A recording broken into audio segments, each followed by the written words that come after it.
Upon the next day, I'd sought to end the lifelong offer made to Ebor. However, he came far too prepared, and had survived the night. After resting for my failure, I had a talk with Alexandria about my gift from Lamashtu, and what can potentially be learned of mythic power, to which she had given me a compact mirror, which would allow me to communicate with her at any time. Another day passes and Mother convenes with everyone who has mythic power to see about developing our abilities. After sharing her findings and us sharing our own discoveries, we found ourselves in the middle of a surprise party. I was not in the mood for any of this crap, so I bailed. Apparently, the mayor offered each of us a favor. Also, I wasn't the only one to leave early. Evan showed up with some cake he took.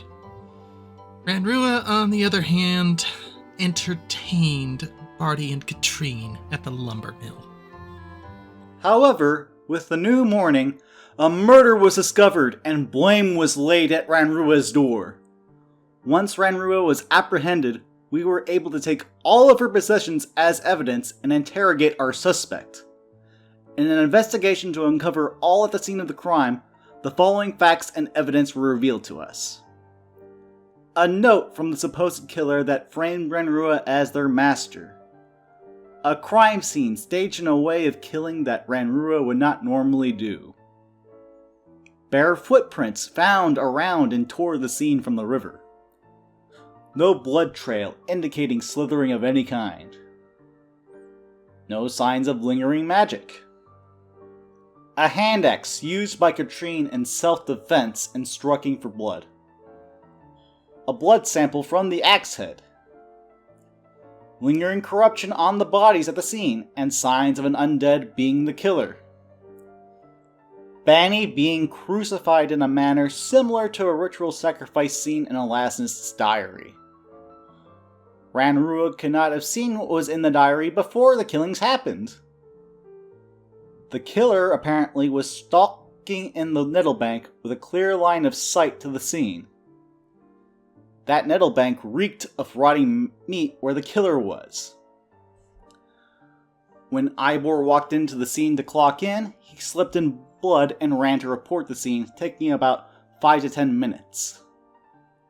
During that time, the account ledgers were stolen, and Banny was apparently cooking the books, skimming funds for himself. Katrine's father did not approve of Banny and Katrine's secret relationship, and Banny's wife did not know it all.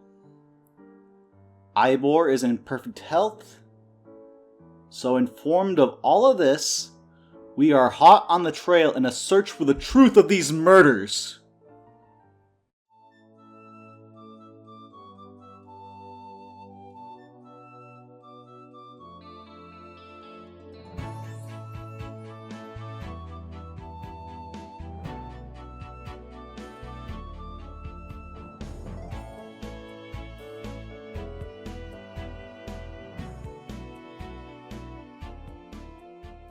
So yeah, you've investigated the Moida, and Hemlock has pretty much like taken the cuffs off of Ranrua. Like at this point, yeah, you're kind of under probation, but like you're not under arrest anymore.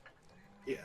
So after he takes the cuffs off, she's just going to look at him and say, "Well, given all of this display, if I really was the one who had done this, why the hell would I have stayed in Sandpoint for you to find me?" Well, now that you mention it, that seems kind of silly. Let's move forward then. Speaking of moving forward, how do you plan to do that, essentially? You've got all this evidence. There's a few things that I suppose you guys want to do personally, but otherwise, yeah, there's not really a lot of immediate leads to follow up on other than the Sahedron rune. True. Yeah. Probably the alchemist, try to get what he thinks about the situation at least. And we had also considered the Scarnetti. Yes, That's the right. Scarnetti estate. And the alchemist being the dad? The Pillbug.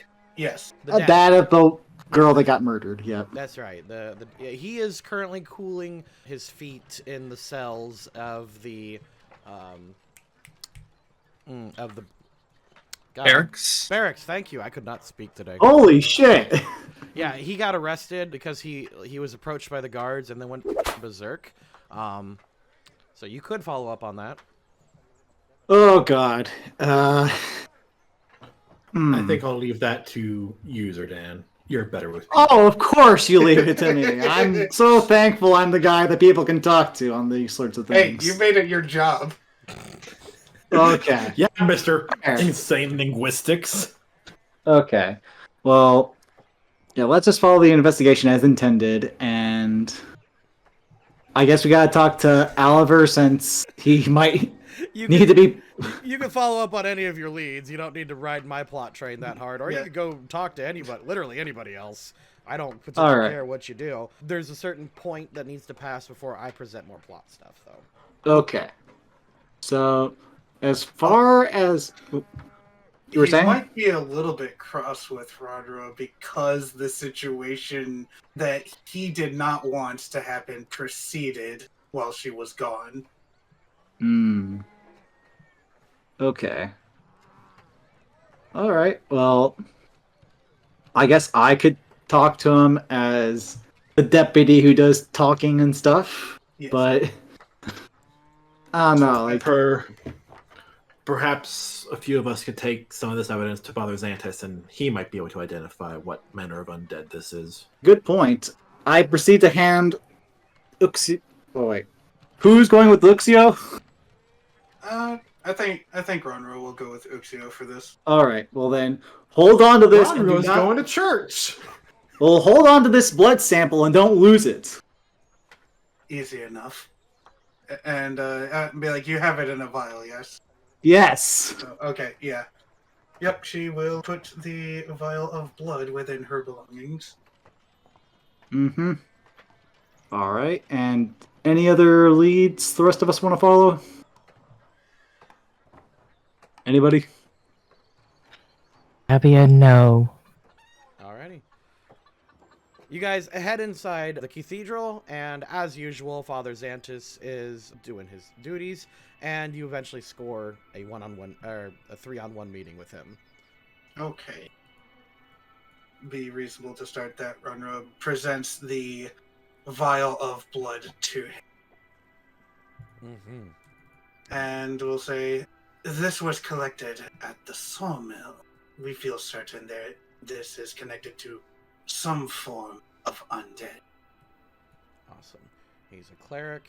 What level is Xantus again? We made him fairly high. Level He went to 100. 5, so he could cast...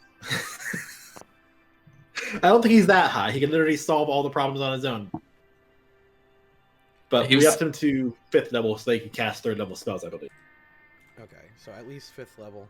So he would have at least an 8, and let's give him a wisdom of, I think 17 is reasonable for an NPC. So we'll give him a plus 11. You hand him the vial, and he holds it up to the light and just kind of wiggles it, a little bit. He starts examining it, takes off the cap, gives it a cautious whiff. He's like, oh, pardon me. I've gone so old, my nose didn't smell anything. Though it was quite foul. He attempts to peer into it again. Says, I'm afraid that I can't quite help you here. The undead were never quite my specialty. Though, if you are going to be dealing with undead again, perhaps Hecht, you should begin your prayers for the day and accept the light of Sarenrae within you.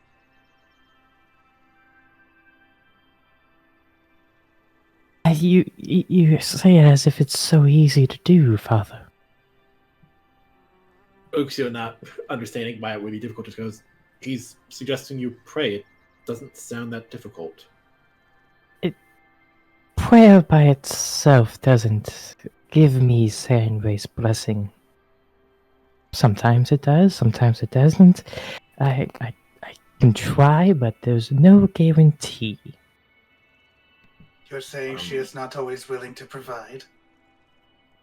It's not that she isn't always willing to provide, it's the other that doesn't really want her to always provide. So, what, do you need to sunbathe for a few hours in order to get her blessing? He says, having no knowledge of the gods aside from the fact that, yeah, steroids associate with the sun. That's funny. Do you need to sunbathe for a few hours? Are you being serious, Uxio? I am not a very religious person. Fair enough. Oh, this is quite serious. Give me time and I could perhaps send Barty out and gather some lore for you. It might take a while, though. Again, the cathedral is new, and most of our old books were dashed in the late unpleasantness. The fire, of course. I understand, Father. As you know. Love that shit. I see no reason to stay here any longer. Oh, what's wrong, Ranrua? Already starting to feel burnt? No. No! If anything, I will bask in the sun when I decide. I think the only time you bask on anything is at your cat house. Why don't you try it once? You could use the relief. Fuxio silently begs the father for something to help him escape. No, he's just patiently observing.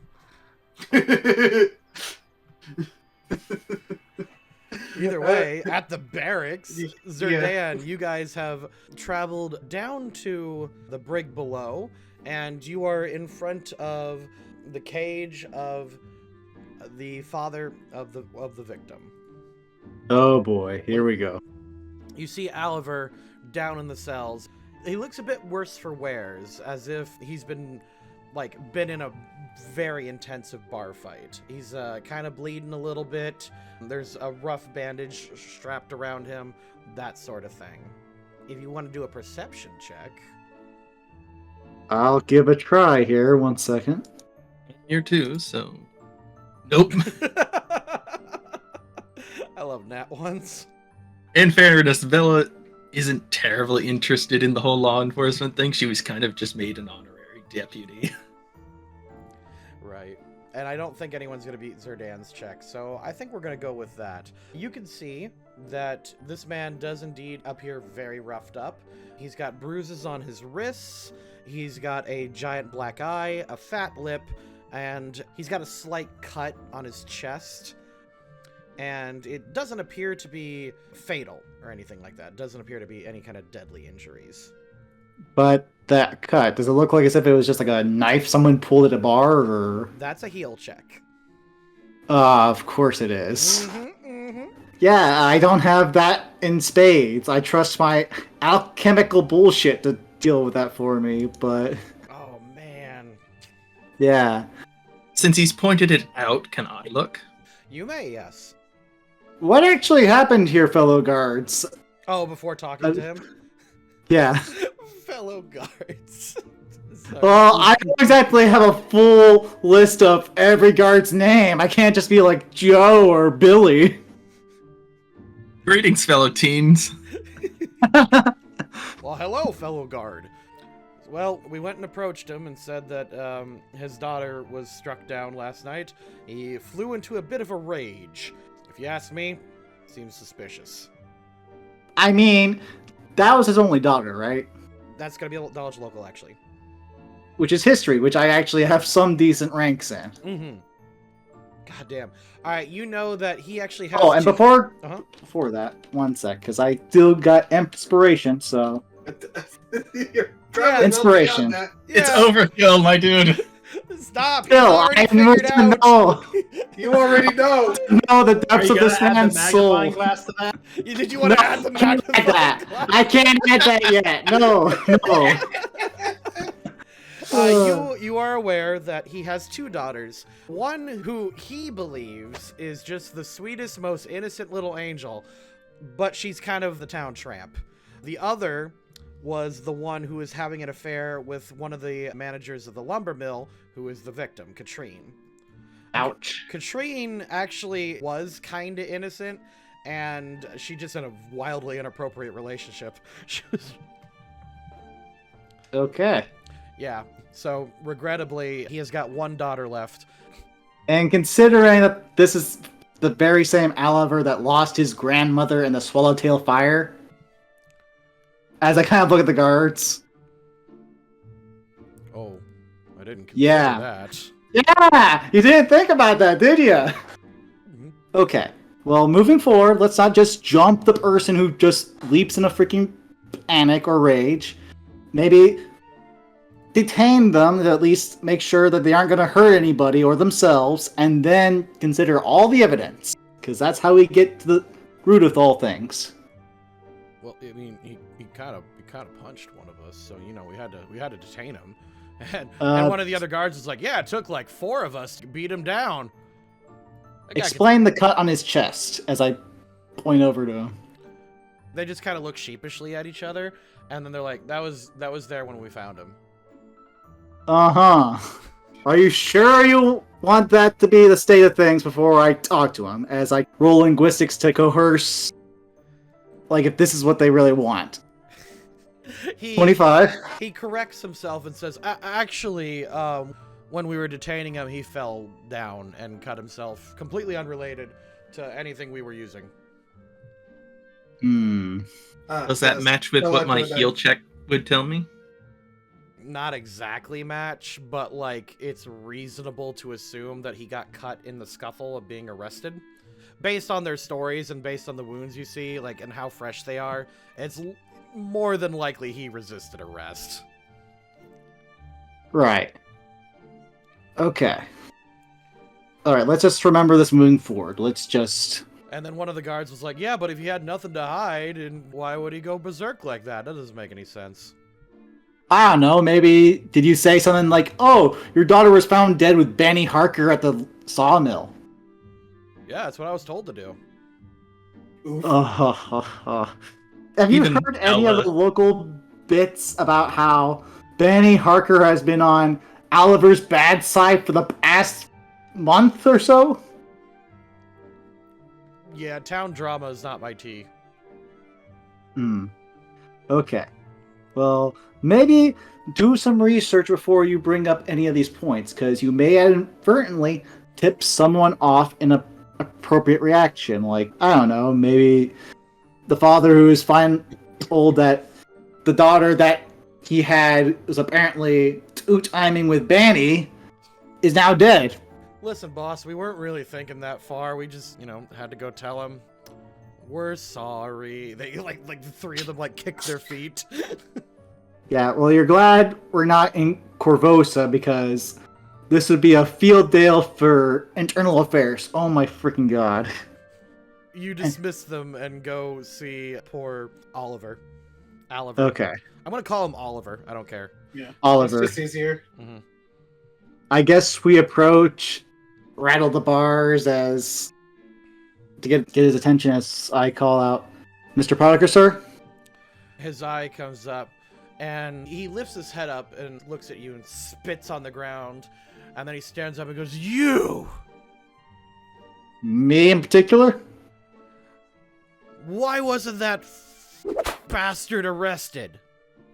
What for exactly? It's not like he...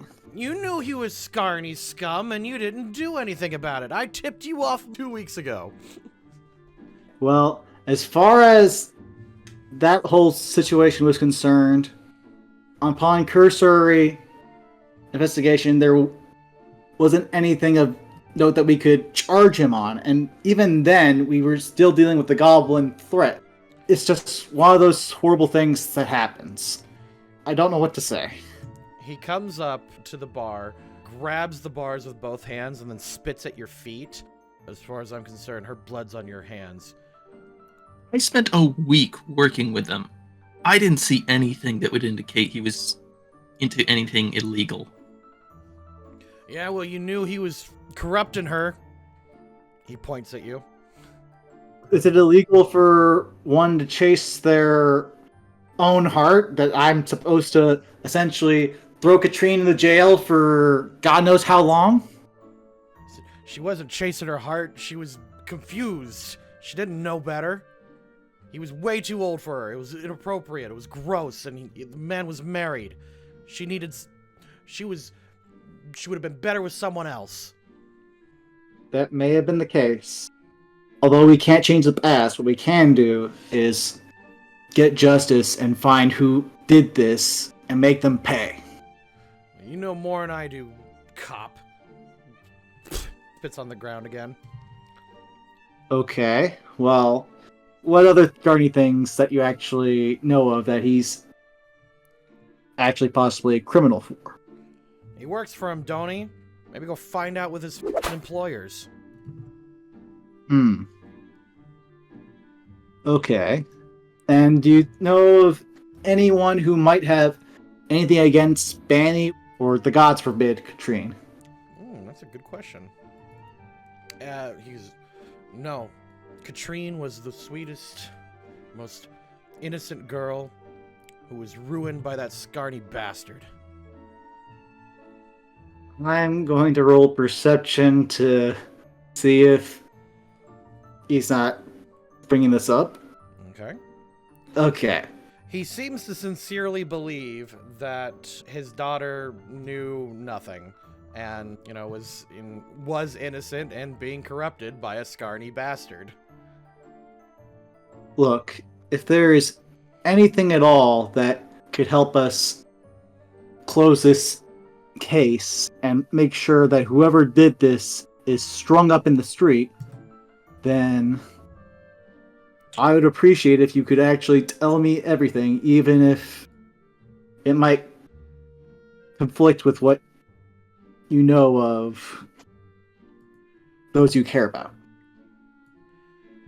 He shrugs and says, Katrine was never a part of any of that. She was a good girl. But I know that those bastards, I'm changing his voice all the time, are doing something out by the bay. They got some plan going on. Maybe go check it out. That's actually appreciated, Mr. Potiker. Just let us know if you need anything else to help you in your time of need, and you'll be the first to know if we hear of the suspect. Nothing's gonna bring my girl back. Maybe if you could do that. See if you could do that. You guys are some kind of magic heroes, right? Bring my girl back. I'll let you know as soon as I can. As I kind of just walk off. Sort of away from earshot of him, Bell be like, and before you ask, no, I can't bring people back from the dead. I know you couldn't! Jeez. But still, like, even if I'm not the guy let this happen, still sucks. So I take it we're all grouped up together now? You are grouped up together, yes. Do we want to check in on the list of suspects we thought of out of game? I guess I... Oh, go ahead. Who else did we consider? Well, apparently Scarnettis are high up on the list since, for whatever reason, the ledger is missing, so... And apparently Oliver is like the standard grief-stricken father, so... Yeah. I mean, he definitely couldn't have done it since he was told about it after the fact. Also, it would be kind of hard to not notice a trail of blood into town. Right. Yeah. One of the victims was skimming money off the top. Banny. And yeah, Banny was skimming money, and that's what the book cooking was for. Mm-hmm. Do we know if these are the only victims? At the moment. From what we know, an undead was involved. That doesn't necessarily mean the undead just came into play. Right. Thinking we should look into any other mysterious deaths that have happened recently. Or disappearances, yeah. Because just because someone was killed does not necessarily mean the body was found. And what are the odds of these missing cases were just people that left town. People just up Then- and leave town, they tell people. Yes, and the guards on post at the gates would notice. Unless they're deliberately skipping town to avoid being caught, most people tell their friends and family when they're leaving. And go through the gate. Because typically, if they're not trying to avoid being caught, they're going to go through the main road. Unless, do you think they could book passage through ferry? Because That's we also are. a possibility. Yes, so that is a possibility. Checking with the harbor master to cross-reference people who were in town before Thistletop and those who aren't wouldn't be a bad idea. That's true. And then, of course, we still have, like, other people related to the victims that we have yet to talk to, like Fanny's wife. Heck, do you want to be the one to take care of that? Sure, why not? Let the paladin do the talking to the grieving. Ranrua just kind of puts her hands together, like touching fingers, and they're like spread open. It's just like, oh, wouldn't that be amusing? Ranrua, just because you were not the murderer does not mean we don't think you would cause the situation to be worse. As if I would need to be present for that. Whatever happens, Hecht, do not mention the last thing we know they were up to. And he points at Ranrua. I would not want to disgrace the dead in such a way. Oh, Burn! God damn. And with that, Hecht is lawful evil for the day. Alright, let's go! oh no! Oh no. Oh, that's funny. They were defiled well enough without me. Anyway, alright, Hecht, where would you like to go first? Well, they were just saying that I should go and talk to... but they were literally just talking about it. Talking to Benny's wife. Okay, no. Sorry. Not what I meant. I think it would be just Hecht that would be the one talking to Benny's wife. Oh, just that. Yeah. I mean, we can always have Evan go with her so that she's not all by herself. Who knows? Maybe fair this enough. undead is able to act during the day and better to have a buddy. Okay, so you head on over to Benny's wife's house. And what is his wife's name? No, okay. I don't actually know where Benny lives, so I'm just going to randomly put you guys over here-ish. I think that's about appropriate. Okay. Oh, all of us are going. I thought we were going to cover separate things again. Just for simplicity's sake, I've got a good idea about Fair this enough. one. Yeah. You guys essentially head on out, and you reach Benny's house, and there's honestly no one here. Zerdan, you learned that essentially the guards and their duty of care when it comes to emotional health is not very good. They just kind of like dropped off a note, said, hey, your husband's dead and he's been a teenager. And Wow. And they left. And they that was about it. God. That sounds like even less text than I have. Yeah.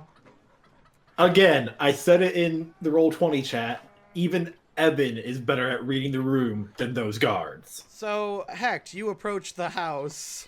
What you doing with your party in tow? Well, I'm gonna first, since I don't know in character that she's not there, I'm going to attempt to knock on the door to see if anyone's home. The door opens and you see a small blonde child answer, and he's looking at you, and he looks to be about 4 years old. He just kind of looks up. Actually, I'm gonna roll a d4 because it's not given an age. It is a small toddler, barely able to speak, that answers the door. He's carrying a teddy bear. That's adorable and depressing. Yeah. Hello, little one. Have you been introduced to Zanku? I'm kidding.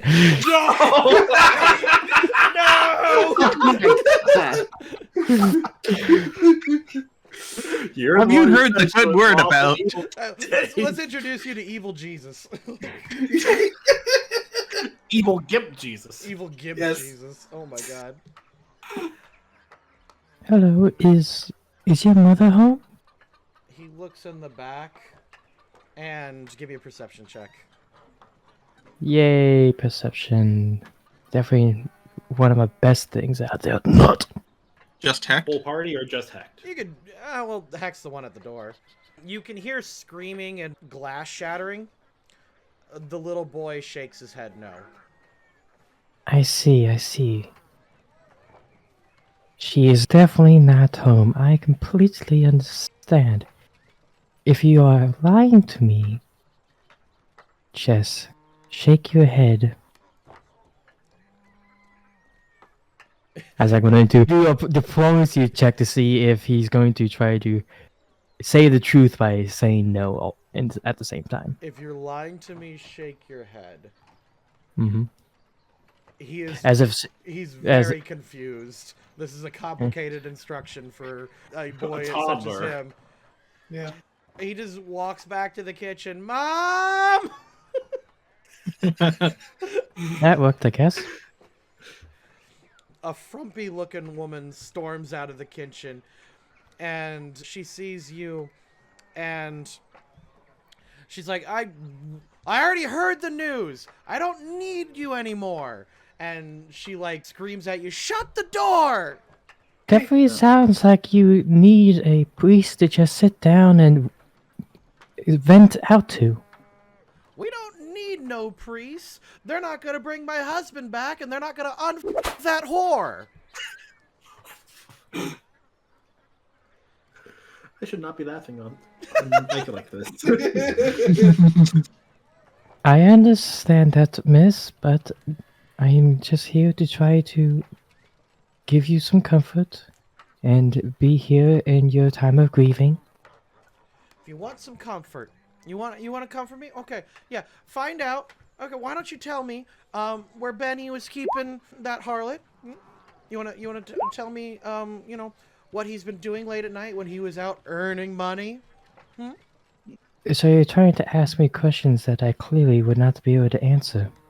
Then I guess you have my answer, don't you, honey?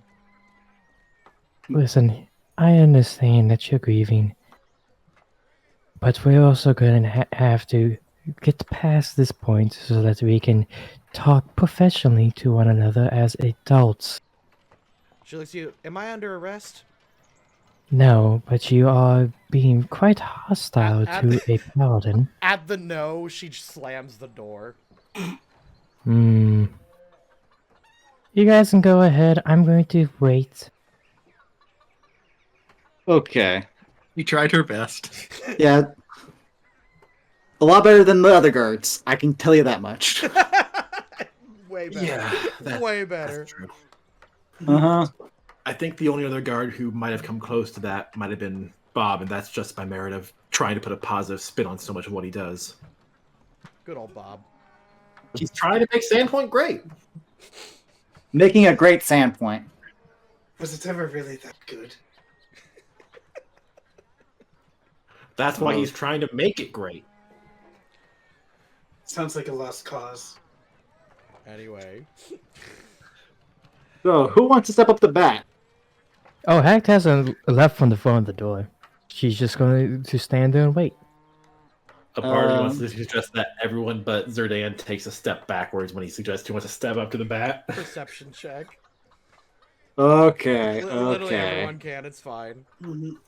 Sure. All right, so Heck is staring at the door. At Oh wow, I got a nat 1. I sees nothing. everyone with above above a 19. So Zerdan and Bella. I got a nat 1. You have to set the DC that high to keep me noticing. Yep. So Bella and Zerdan notice one of the curtains of the windows is like peeking a little bit, and she's looking outside to see the whole group, and then it like quickly shuts. The rest of the curtains of the house just close.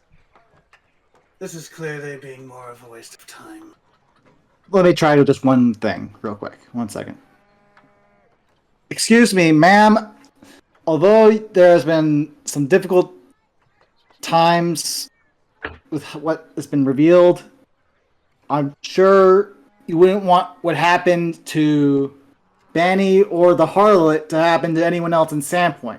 Because what if it's your child that gets attacked? Give me a diplomacy. Linguistics. Here we go. You can convince anyone to jump off a cliff. You know that, right? No, there's only so much I can do with this. Like, No, you could. This is You bananas. can Oh, convince yeah. them to put their hand into that dune box of pain. All right, she opens the door. Says, "Listen, I don't know nothing about this. I don't know nothing about what Banny was doing, but the other night he was complaining that one of the boys got sent off to the Sanatorium. Maybe go check with whatever and Doctor whatever the his name is. But I don't know anything. Sanitarium? Where is that? You actually know where that's at. That is a main part of the town, actually. It's technically off the beaten path. Well, it's like slightly outside of town. So, Habe's Sanatorium. Oh. Oh! It's like a mental asylum. Holy That shit. boy's up. You'd think it'd be That a bit kind of closer. Dude, I thought for a second you meant like sanitary, as in clean, not sane. that's I mean, that's that's technically where it comes Sanatorium. from. yeah, that's where it comes from. Yeah. Basically trying to clean their minds. Yeah, he said. She said one of the boys got taken off to the insane asylum. Oh god. You mean like one of the fellow lumber mill workers? That's not what he talks about when he says the boys. Oh. And I don't suppose the boys gather at a particular bar or tavern? I told you all I know, officer. Leave me and my kid alone. I'll leave you be then. My apologies. Thank you for your time. She doesn't slam the door like she did with Heck, though. May the blessing of Sarenway be with you in your time of grieving. Now she slams it. Does that give you a headache because you're evil today? I'm not evil today yet, unless Stuart was not joking around. I could go either or. So he was joking around, so no, I'm not evil yet. Yeah. Okay. Yet. Okay. So, fellas, do we want to make a mad trip to the sanitarium, or...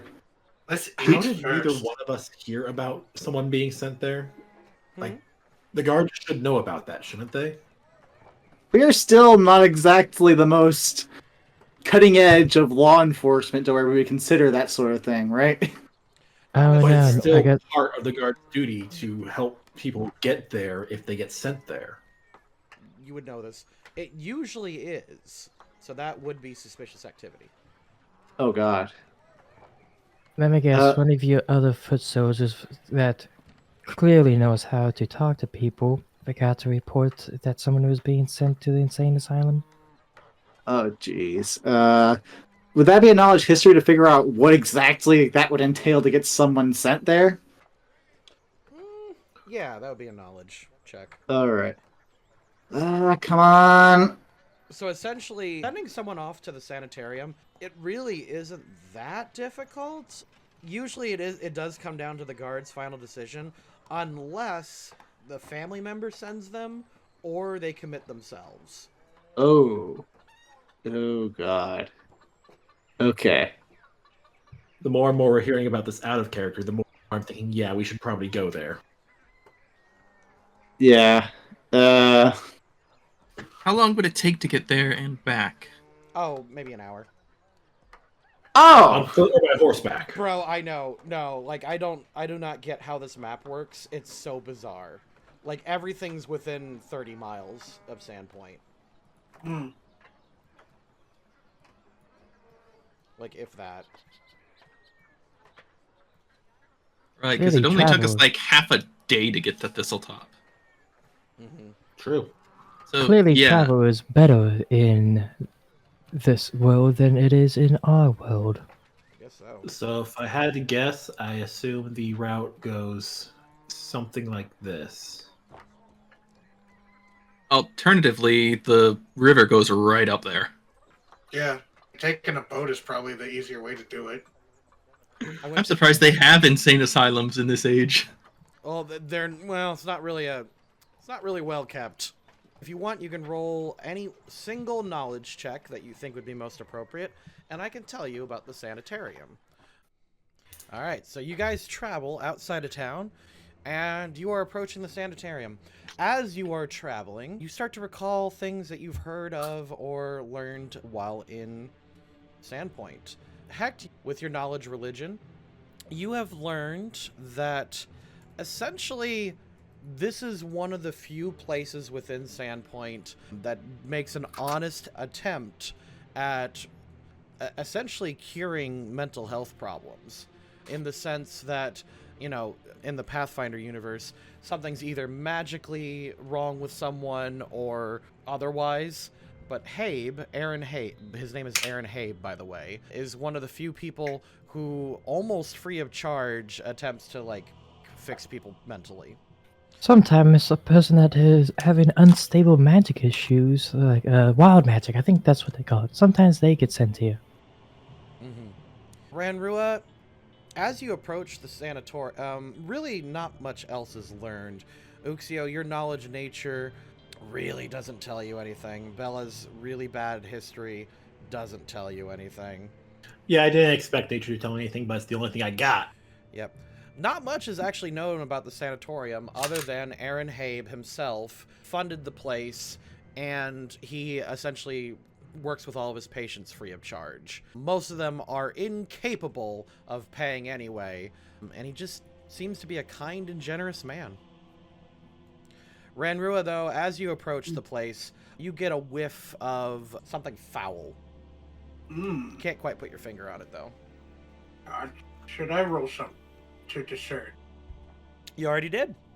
Oh, okay. On my Arcana check. Got it. Mm-hmm. Is it familiar to the undead scent that we've already got? A bit. You definitely get the feeling that undead magic is afoot somewhere. Gotcha. She would probably make the comment about that. It's just like there is something foul about, somewhat similar to the blood we found. Good call, but let's not bring it up just yet, since I'm not sure if we want to. Perception? Perception? Oh, Yes. Sure. oh, darn! I was gonna say that you were supposed to come here. Uxio, you don't actually pick up any weird smells. If anything, it smells a bit like lemon juice and ammonia. Which is what they would use to clean at the time. Right. So it smells sanitary, like a doctor's. Exactly. Yeah. However, I can't help but wonder, would I be smelling it that strongly out here, even with my insane senses? With that insane roll, yes. Absolutely. Fair enough. I was thinking, like, if it was freshly applied and possibly over-applied, then maybe that would be why I'm smelling it so clearly. Could be. So it smells like Lysol. Kinda, yeah. You approach the building and you are on the veranda. As you step onto it, you notice the old floorboards of it creak under your weight. You notice that if you're going to attempt to stealth anything, you know, you might be a little tricky. Right. Yeah, because this party totally has great stealth in the first place. Just in case. But Well, yeah, the front door is right here. And there is a sign that says Habe Clinic. Or Habe Sanatorium. Well, unfortunately, at this time, we do not have reason to believe stealth. And with Stuart's comment, we probably should be, but we don't know that, so Uxio's gonna go ahead and knock. Okay, a window opens next to you, and you see a tiefling stick his head out the window. Oi! You here for the doctor? We're here to check in on something. Oh, door's open, lad. All right. In that case, he's gonna Just open it up open for the the rest of door. the party. Just go in, yeah. Yeah, just go in. Thank you, sir. One moment, Gov. You eventually are led into a reception area. There's a desk in front of you, and there's a nice little name tag that says Dr. Habe on it. This guy steps out. He says, "Oh, you got a big old party. Name's Gordis. Nice to meet you." Nice to meet you. I am Serdan Okur of the Sandpoint Barracks. You're one of the guards. Yeah. Always respected them. Uxie was just gonna hold up his badge of office, not actually introduce himself. Like, yeah, I'm a guard as well. Oh, we got a lot of Sandpoint guards here. Oh, what can I help you with, officers? Oh, it's Would you Gortus with a T, by the way. Gortus.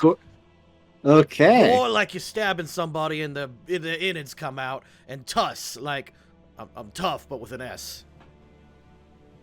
Right. Yeah. Right. Interesting way to explain that. Oh, listen, when you've been in my line of work, you tend to think not so good. Your line of work Oh, at the yeah. Sanatorium. Oh, no. Some of the patients get kind of violent. Any new arrivals that have been... Oh, new arrivals? Oh, let me think. None that I can think of. Oh, nothing, no one to notice anyway. But we haven't had a new patient in, I would say, a while. Yeah, no, I don't. No one knew, officer. At least not to my know. I'm just here. I'm just keeping the orderlies orderly, as they say. That's Right. fair. I trust you wouldn't mind us having a look around then. I don't suppose. Let me get the doctor for you. How about that? Yeah, it's above my pay grade to let people in, but I'm sure it's no problem. Just one moment, officers. One moment, please. Of course. Thank you. He disappears. And once he's out of earshot, Mhm. Uxie is going to say something about his demeanors. I'm not sure if he's entirely on the up and up. And maybe that's an out of character suspicion as well, but it makes sense to me. I mean, it's kind of too early to tell at this moment, since... Yeah, I'm just saying, Uxie's got a gut feeling. Well, let's see what this doctor is like, and then... A tiefling emerges from the door. He's like, "Hey, the f are you doing here?" Is this the same guy we were just talking to? Perception. Yeah, I was about to say, that looks like the exact same token. Ordus, is that you? No, I'm Gurnak. Name's Gurnak. It is definitely a different person, but they look very similar. And sound very similar. Must be a brother. Yeah, possibly, but... I don't suppose you saw a Gordus pass by? Gordis is me brother. I'm Gurnak. Gordis sounds like this, and Gurnak sounds like this. Oh my god. Okay. Well, we were kind of waiting here because Gordis went to go get the doctor. You don't need to see the doctor. You need to leave. I think we do need to see the doctor and hold a badge on guard business. He rolls his eyes. One moment. I like Lab Coat's idea so much better. Right? He's like he's one of the patients. Oh my god. There's only one tiefling in this asylum. That's the one tiefling. Puts on a new hat. Oh, God. Puts on a new hat. Oh, I'm the doctor. I'm Gerardus. Better watch out for Gordis. He's a nut job. That would have been better. I wish I thought of that, but no. Eventually, a frail-looking human pops out. hello, my name's Aaron. I understand the guards are here. What can I do for you? And Uxio will step aside so that Zerdan can be the one to talk. As you Oh. step aside, he jumps. It's okay, just a routine follow-up here, since while following up on a case, I guess an associate was sent here, and it kind of just caught me by surprise, considering that normally it's filed in the reports, and I just wanted to be sure that everything was okay. The reports. It seems that it seems that some paperwork fell through. I didn't mean to do that, sir. I could give it to you now if you want. Okay, and the particular patient is apparently a friend of Benny Harker, if you've heard of him. He jumps. No, sir. I would like to roll perception insight on that. Sure. Yeah. The man is very jumpy. He definitely seems like someone who's he's extremely nervous to be around you. Whether he's hiding something or that's just his personality, though, remains to be seen. Is everything okay around here? Because if there's trouble, we can help. And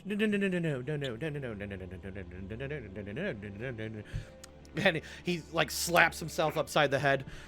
Ah, there we go. No, officer, I quite good here. About that paperwork, Yes. do you mind? He like leaps back and then goes to his room, and he pulls out a big ring of keys, unlocks one lock, unlocks another one, a third, and then he lets like this giant lever that's then he steps into a room. Something Just wait here, please. He goes inside, and you hear the sifting of various files, and then he just kind of stumbles out with a small piece of paper and gingerly puts it on the table. Here you go, sir. Okay, as I kind of pull out the magnifying glass. And, It had to happen eventually. Yep, it had to happen eventually. As I look over the paperwork, and let me pull things up here. Oh, wait a minute. I can't really use the magnifying glass for a bonus, but I could just do it just cuz. Just So, 'cause it makes you linguistics. It's for the aesthetic. It's for the aesthetic. It says here that a man named Graced, I'm just going to call him Gray. A man named Gray Sevilla has checked himself into the clinic. There you go, officer. Nothing suspicious there, is there? Do you talk to your patient as far as, like, who they knew back in town, or... Of course I do. I'm fixing their mental health problems, and there's nothing that's part of the process. Okay. And you're sure that this Gray Seville was the civilian that talked to Benny Harker? I don't know nothing about no Benny Harker, sir. Well, then I am inclined to ask him about things he knew about Benny Harker, since apparently he is suspected of some... Oh, go ahead. I've got a question. Did he say why he checked himself in? He said that he was feeling unwell, and mentally speaking, he needed to be somewhere else. Yep. That's it. What made him think he was feeling mentally unwell? Oh, that's doctor-patient confidentiality, I'm afraid. Is that a thing in this time? I don't Most know. I mean, people could probably bring that up. I'm going to say It probably probably. holds as much weight as... I think, okay, Pathfinder, again, fairly progressive setting. They actually know about bacteria in this world, that is bananas that they know that bacteria exists. If they know that bacteria exists, I'm willing to bet there is some kind of Hippocratic oath. Hot damn. And you figure it's also most likely going to hold the same weight as priest confessor confidentiality. So I'm sure there's some kind of sacred order of mental health physicians. No one rolled high enough for it, but he was actually a very successful doctor in Magnamar. So I'm just Oh. yeah. Doctor, to be frank, we need to speak with him on grounds of a murder investigation of his friend. Oh my goodness. I'm afraid he's too unwell to see you, sirs. If it's a matter of... But he was well enough to check himself in? Yes. The mentally unwell do have moments of clarity. We call those lucid moments. Mm-hmm. I kind of looked to Bella as... and back to the doctor here, like... And you're sure he wasn't drunk at all? No, sir. Not drunk at all. No, sir. Okay. Part of me is always tempted to have Uxio claim, I recently had a bout of insanity regarding my race, but I don't want to actually pull that card. Oh, I was like, it's up to you. Alright. So we'd like to introduce you to your next new patient. She's called Ranrua. Absolutely not. Oh my god! Godspeed! Absolutely not. I will burn this establishment. See? Exactly what I mean. Violent tendencies. Very violent. Oh! As if I'm the only one around here.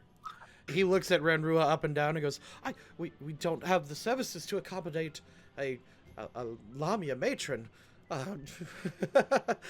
You'll have to excuse us.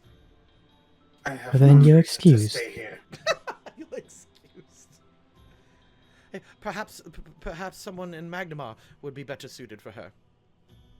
Okay. Just insert that sound of eyes rolling. So essentially, if you'd like to speak to a patient, that is going to require a roll. Alright. So, doctor, if I may, we can go about this a number of ways, but needless to say, back at Sandpoint, there are conditions to where I can easily get a warrant to talk to this Grace Vilf character, since he was close to the suspect at hand. I would greatly appreciate it if we could save the time and troubles for everyone involved here, so that we can get to the bottom of possibly a deadly murderer running around town. Intimidate. He freaks. He shrieks. Ah! Very well. Very well. Very well. No warrant needed, officer. Come on in. Come on in. The kitchen's over here. If you give me a moment, my helpers can go and collect him. Yes. Yes. As you guys step into the next room, I'm gonna go ahead and yeet this. Zerdan is the warrant. You guys step on through, and Aaron is talking to two tieflings, who then nod, and they disappear upstairs. Oh, not outside. They disappear upstairs. Excuse me. Please, sis, go ahead and sit down. And this area used to be here for patients. Some of my less violent ones, I thought, could use it to sell things. Maybe amuse yourselves for just a moment while we collect them. Alrighty then. As you walk into, you see a disused area that serves as a combination of a kitchen and a sewing room. And as you can see, there are various arts and crafts prepared on the table, as well as leftover food scrappings. Recent? Perception. Okay, hold up. Yes, recent. Is this of anything in particular, or is it just cool little illustrations?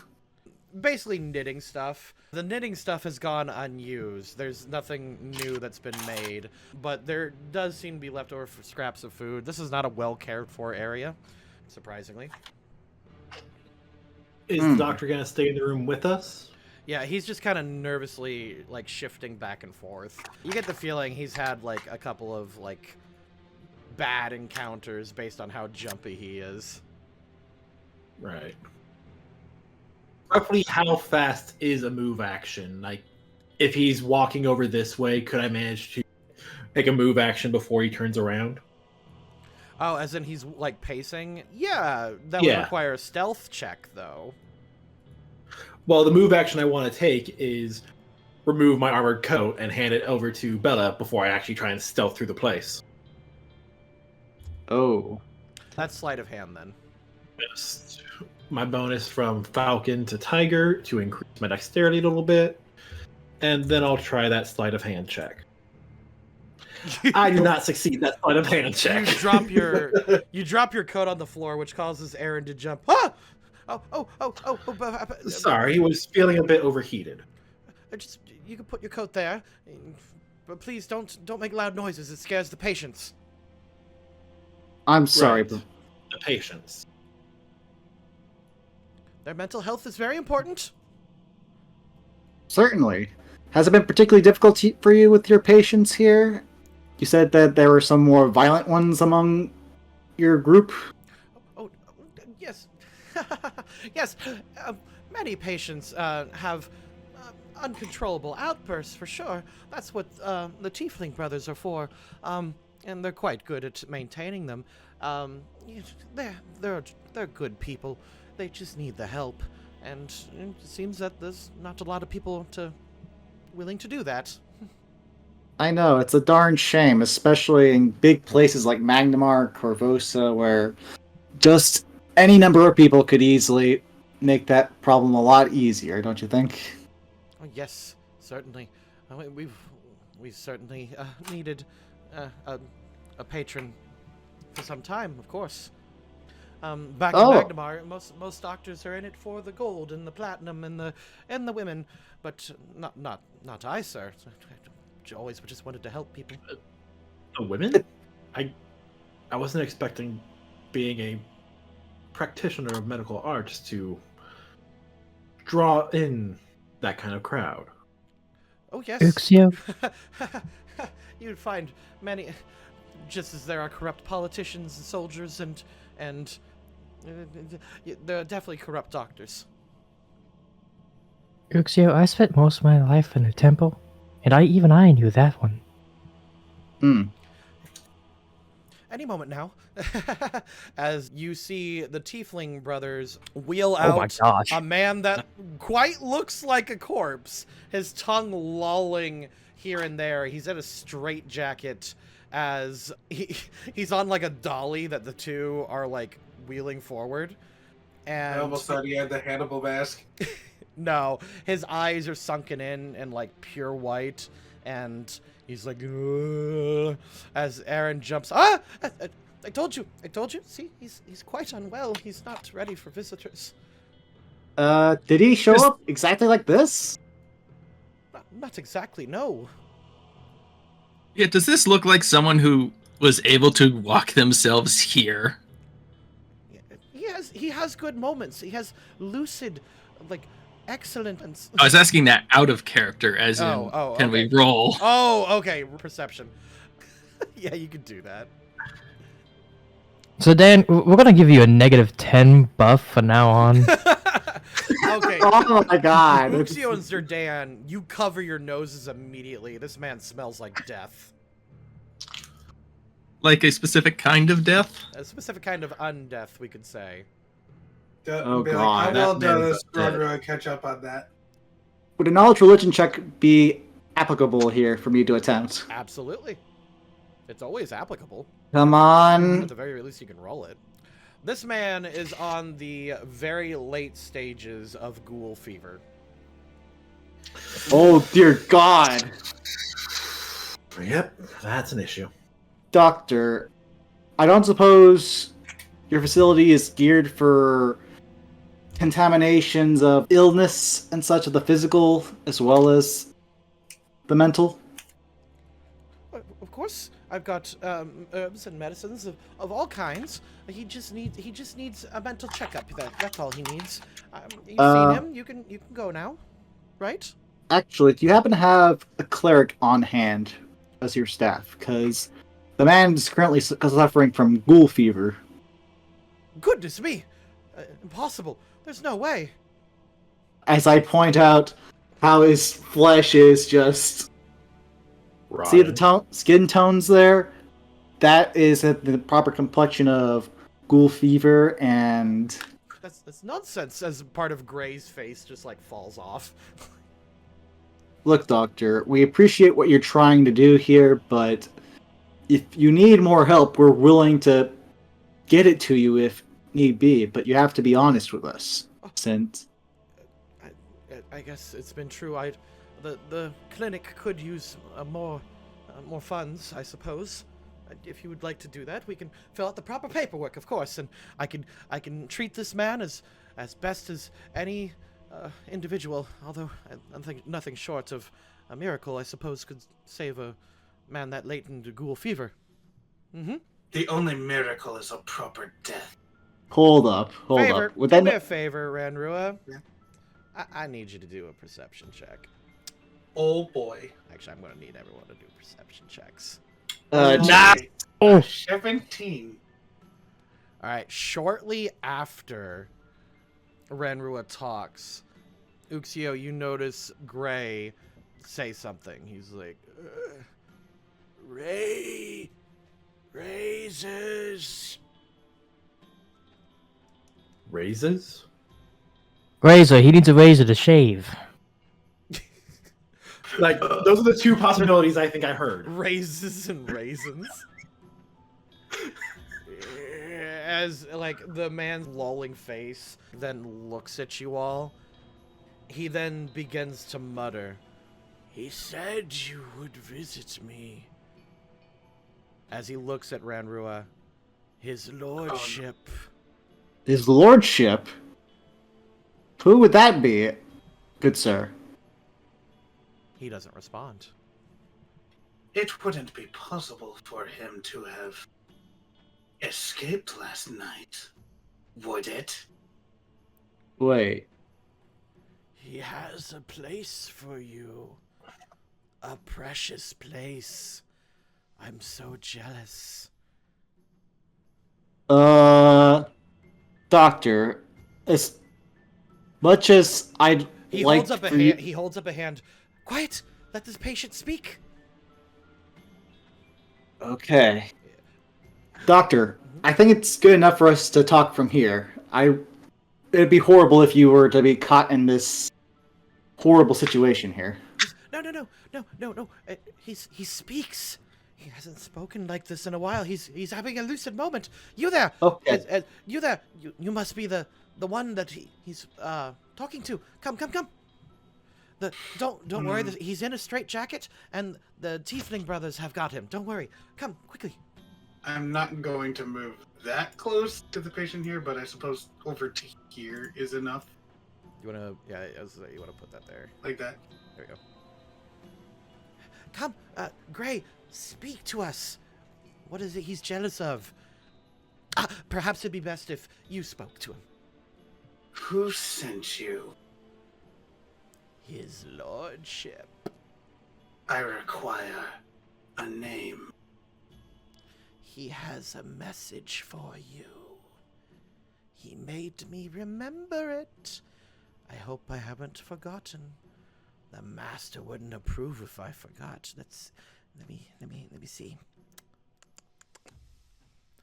The master said that the bodies you are finding are signs and portents.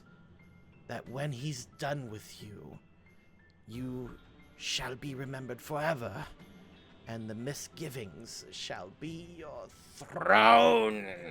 And as he says throne, his arms like as he bursts out of the straitjacket, and he erupts in the golden light of mythic power.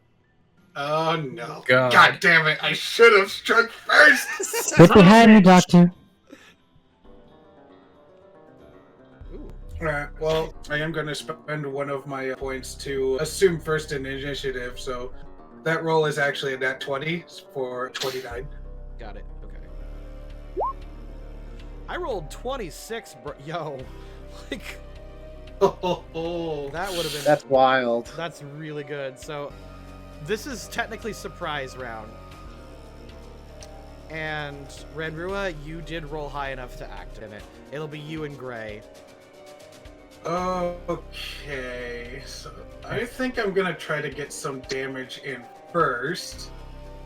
We're just gonna double down on acid arrows.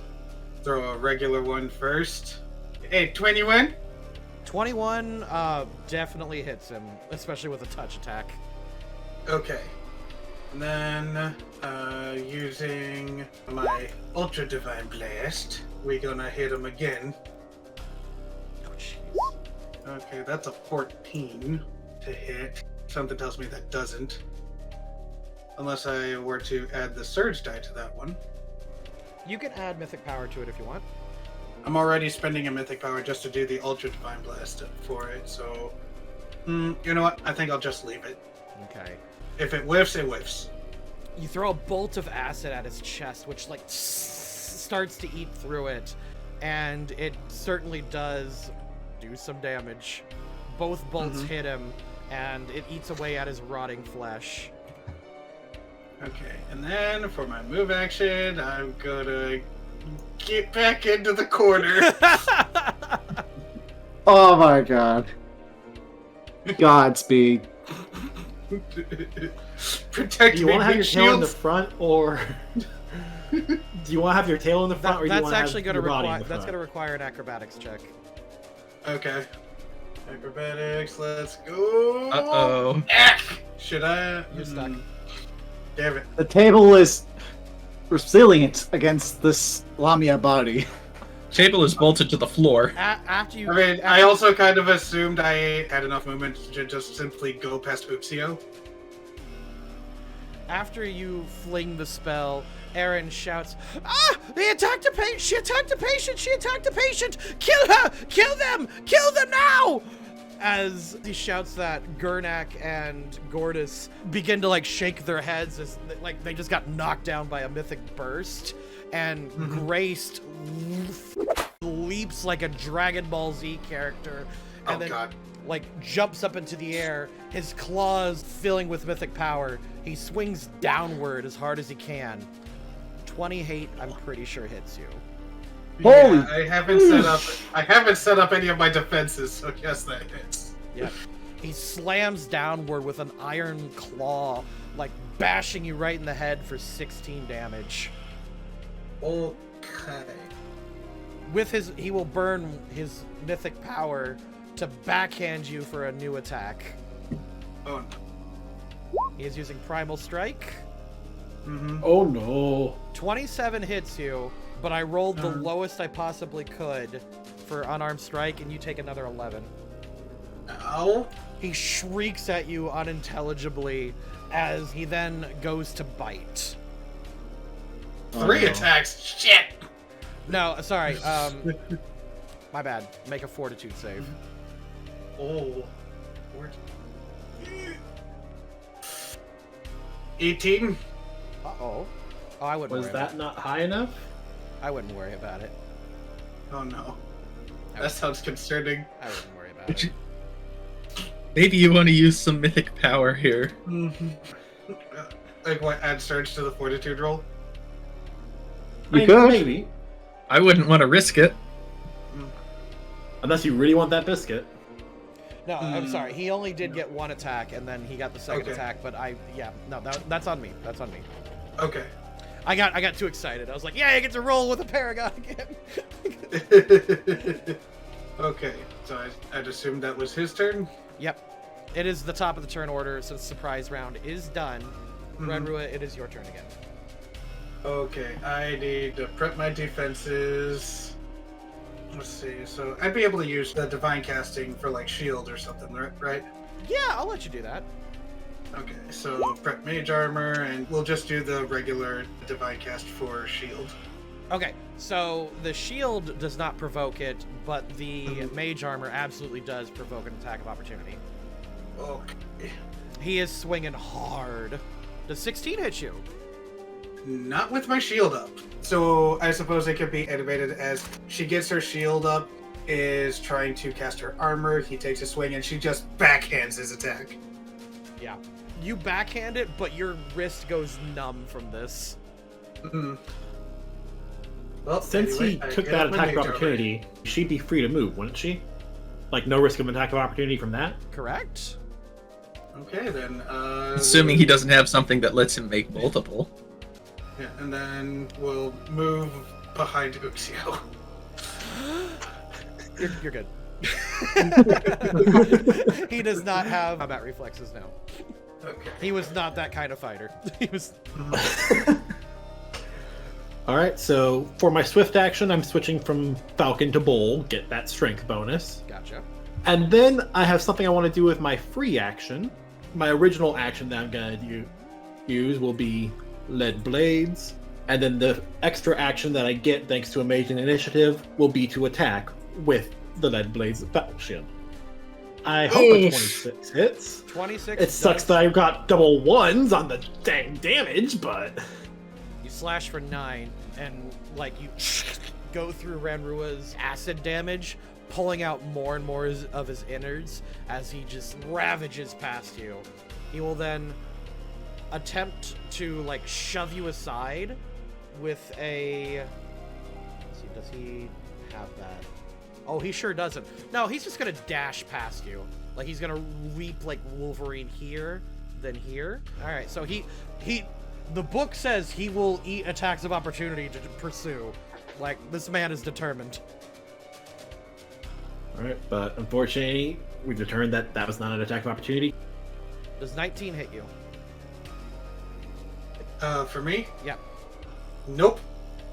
He'll burn his last mythic power. Oh boy. Nat 20. Oh, ow. 22 crit confirm. Yeah, that's quite a ways below. The good news is you're hard to kill. Yeah, that's right. So the hard to kill would be triggered then. Yeah, I did 32. Yes. Jesus. Oh man. I maxed I thought you out. said. I thought you That- said 22. 22 is the crit confirm. 32 is the Oh. damage. That's nearly my entire health pool, and I'm at 8. That might actually kill her, regardless. Hold up. Oh my god. Oh No, my- her max health is 35, so Yeah. this would put her at negative. Let's 24. see. Hard to kill. 1 second. Does that kill? What about the hard to kill thing? Yeah. I will pop that in chat. You because- don't Whenever die you're unless your below- total number of negative hit points is equal or greater than double your Constitution score. What's your Constitution score? My con is 12. So negative 22. Oh, that's 24. It's negative 24. And you did 32? Yeah. So wait, 32 That's- from. That's exact. Yeah, that is exactly enough to kill. Yeah, okay. Oh, me. All right. He leaps to and from, and Ranrua, he bites you on the neck, and then tears out large pieces of your chunky flesh. As you see him tear out your jugular and your blood everywhere, the light fades from your eyes. Oh no. Oh boy. Evan is up. I think it's safe to say, seeing one of the three members of the party he has a crush on, or at least the two that are confirmed to have a crush on, Right. he's going to stand over her and try and protect her by being in flanking with Uxio. Yep. Her tail is still up. God damn it. Oh no!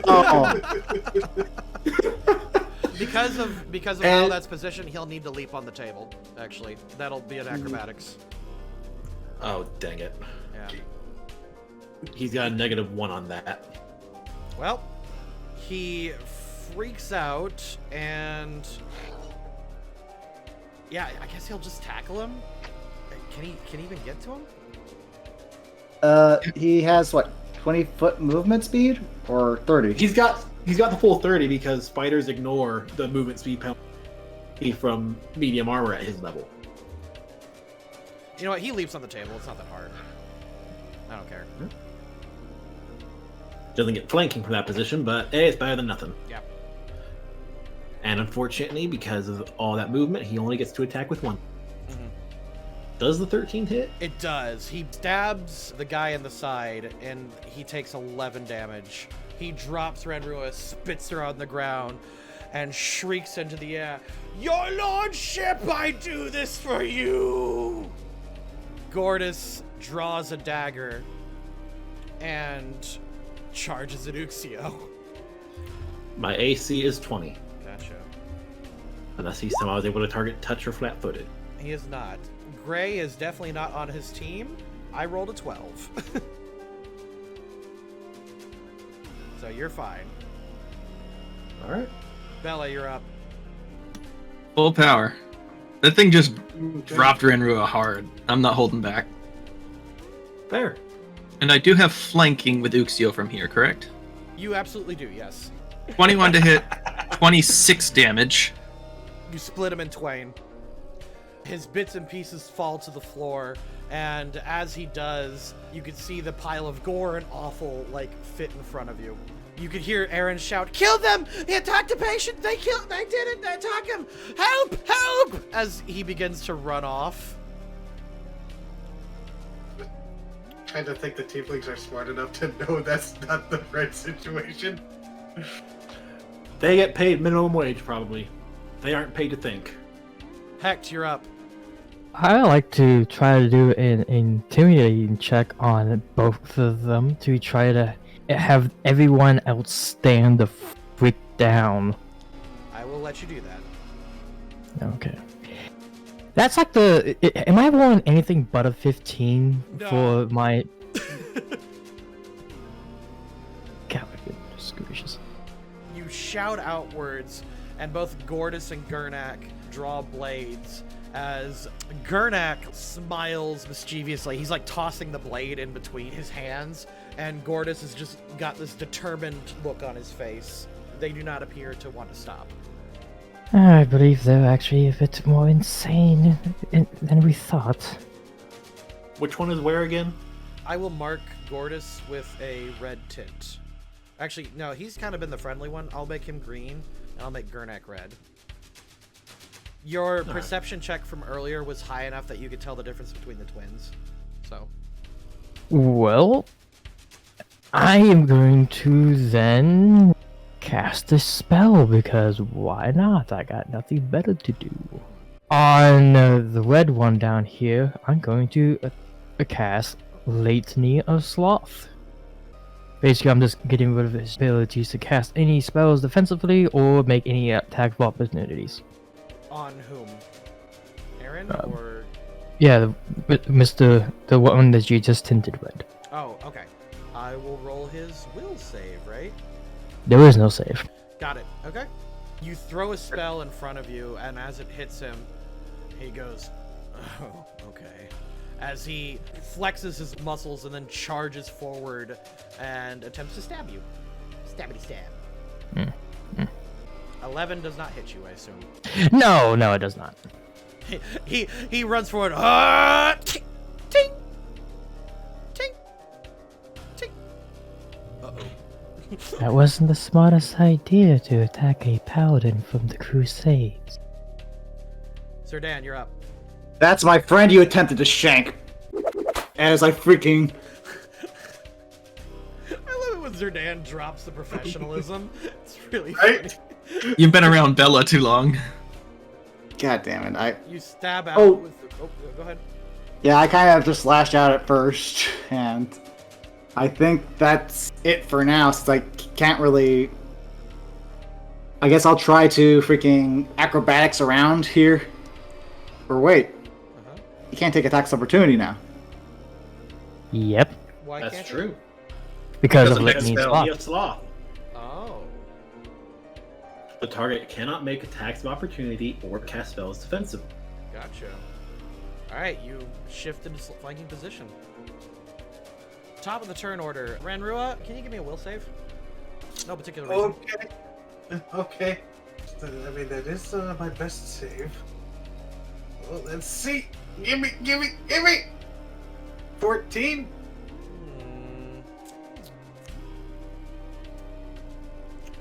Perhaps because of the situation, I think burning the one advantage is fitting here. You guys cool with that? Yes. I'm okay with it. Alright, let's go. 20. You are not conscious, but you can feel yourself standing in line as if you are outside of a courtroom. Oh. Now this is okay. I see. You She's got to see the mahogany desk. Okay. You can feel a tugging at the base of your belly, and you feel as if there's another way to go. Or you could stand in line. This is definitely not what I had planned. She will aim for the other way out. Okay. But the mahogany. But She the doesn't wanna- mahogany. She doesn't want to go. She doesn't want to wait in line for Pharasma. She wants to go to where this tugging is going. You can feel yourself, like, resist the call to court. And you start to pull through the astral planes, and you burn a piece of mythic power. Okay. You are down to 3. You are now flying throughout the cosmos. Oh, okay. Interesting. This is kind of actually within lore a little bit. So, you are heading down. No. Uxio, you're up. So I'm gonna keep it fairly simple, honestly. Uh-huh. I would like to make an attack with the flat of my blade, so a non-lethal blow. Got it. Okay, so you're taking a -4. Yep. Okay. Yep, you bash him right upside the head for 9 non-lethal damage. And then I'm going to do it again. I'll do it again. Wait, what? Oh! Oh! Oh, you bastard! And that's not all, because Primal Strike allows me to try. Oh, that's right. It does let you do that. What you doing? I rolled my combat maneuver to disarm. It's only 17. Huh. You knocked the blade right out of his hand. Do you really want to try and pick that up? It is Evan's turn. He is going to leap off the table and jump on Ranrua and desperately, like, try to, like, hold what remaining blood is in her body. Yeah, someone he at have least Evan do a grab heal it? check. Yeah, he'll need to Does do a he- heal check. Does he try to use the chunk of my neck? No, he'll use his lumberjack jacket. Okay. It's something. It's something. He's doing... Like, listen, Evan's doing his best. Yeah, that's fair. That's fair. Yeah. Evan would do his best. Gortys looks at Uxio, one hand holding a bloody nose, and then the other looking at the dagger on the ground. His tail picks up his dagger. Oh.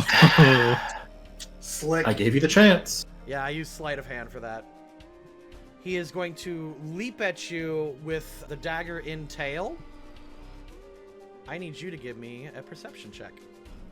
And I am not in Falcon, so it's gotta be 4 points lower than. He leaps at you in the air, and it looks like he's about to stab you with the dagger in his tail, but then he punches you right across the face. He fainted at you. Did he actually hit? Yep, he fainted. Nice. So he only does 1d4 as a punch, but that didn't matter. He got the sneak attack in. So another D6. Oh shit. No, you take 1 to the face, but then the dagger slashes across your belly for 8. He hit the abs. He hit the abs. That's right. Oh no. Oh no. That was his whole. Admittedly, compared. Yeah, that was his whole maneuver. Yep. Yeah, compared to my HP, he has not done that much. He really hasn't. He doesn't know. I don't think he knows who he's up against. Clearly not. Yeah, Bella, you're up. Yeah, Bella doesn't tend to do non-lethal. Yeah, I've established in the past Uxio would prefer not to kill a. So that's why I did non-lethal. Yep. You sidestep and then golf swing right into this guy's rib cage, slamming him into the wall for 22. All right. Pass turn. Absolutely. Check and see if they've got a give up threshold. I'm looking at it and hold up. It does not look like it. I'm reading. It is Heck's turn, so you can decide what to do, dude. If you need time to read, I'll let you read real quick. You're good, dude. Okay. Is this really where you want to die? With a person that went insane? And then we had to put him down like a dog? I'll let you reroll Intimidate. Awesome. I'll give you. Oh Yes! Ooh. You know what? Gurnak drops the dagger and says, "F this. Give me a way out." I let him through. He'll actually shout at his brother, "Meet you at the place," and he'll just, like, run past Hecht, assuming he can leave unmolested. If Bella tries to do anything, I'm gonna hold up a arm in front of her. Bella's not going to attack, but could she make a grapple? Yeah, that's a combat maneuver. That's fine. Yeah, what are you doing? Bella's going to grab and be like, "What place? Where do you think you're going?" Let him go, Bella. There's no need for this fight anymore, and we need to tend to Ranrua. Oh, I don't intend on killing him, but he just attacked us. I'm pretty sure Zerdan and Uxia would agree that comes with a prison sentence. He did it on the orders of the insane doctor over there that needs to be checked out. I'm not insane. Bullshit. Oh no, you don't! Zerdan, why don't you go and deal with the doctor? I think Alright. I've got this one. Alright. So, dashing in. Okay, go for it. 1, 2, 3, 4, 5. And you went through this door? Yes, but you reach the door, and it is shut and locked. Son of a... Okay. You can attempt a sleight of hand to open it. Alright, 1 second. I factor in the buffs from my Masterwork Thieves tools here, and maybe I'll use a bit of my inspiration here, even though it'll cost me a bit. So 1d6 plus 1. Believe it or not, no. It's in the book. Could always burn a surge. It's in the book that it's higher. Alright. Surge time. The DC was 30. You take out your tools, make some adjustments, and it's going to take, based on what I've seen, it takes at least 30 seconds to pick a lock. Hmm. Is that going to be okay?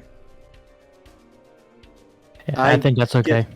Yeah. Alternatively, there's probably a faster way to get through the door. You're currently grappling somebody. I can let go on my turn, though.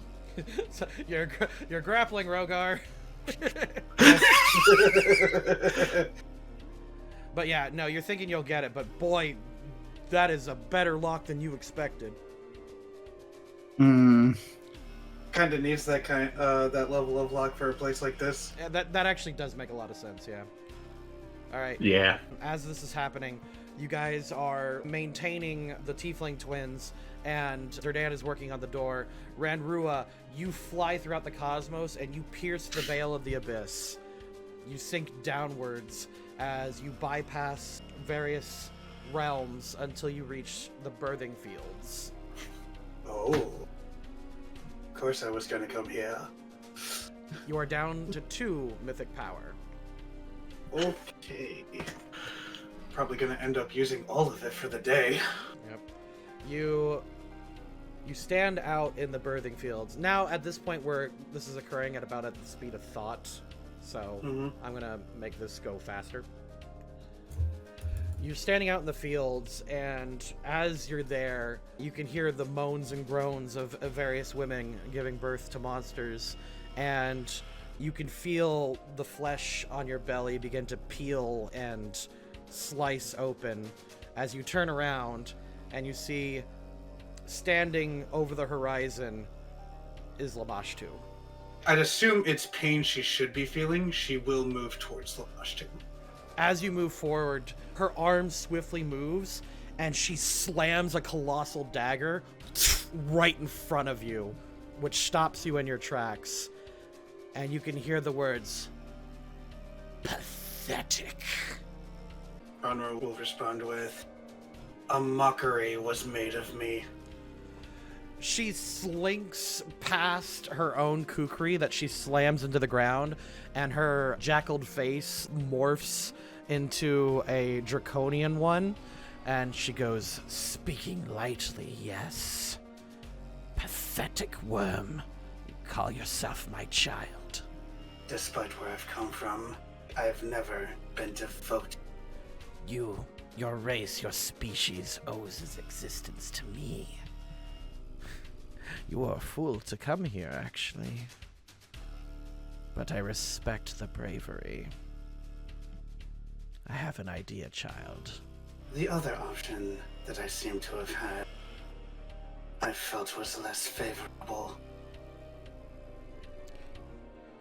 Good, good, good. How about instead? Do you know the rules that are granted to souls like you? I do not. All I know is, I do not want to be made of fools like this. She gives like a laugh like a jackal. Very well.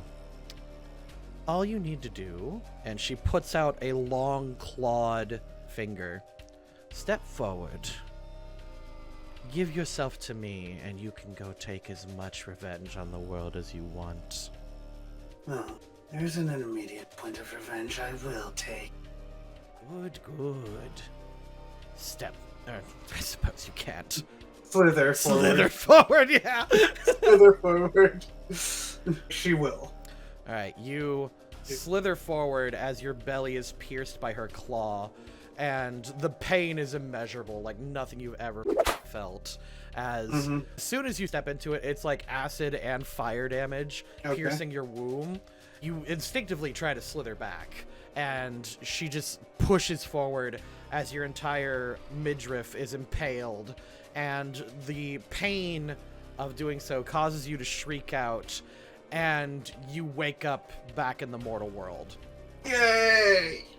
Probably at 0 HP, I'd assume. You're at one hit point as Evan is like doing his best and holding it as combat is around you. So, to the rest of the angels, combat's over.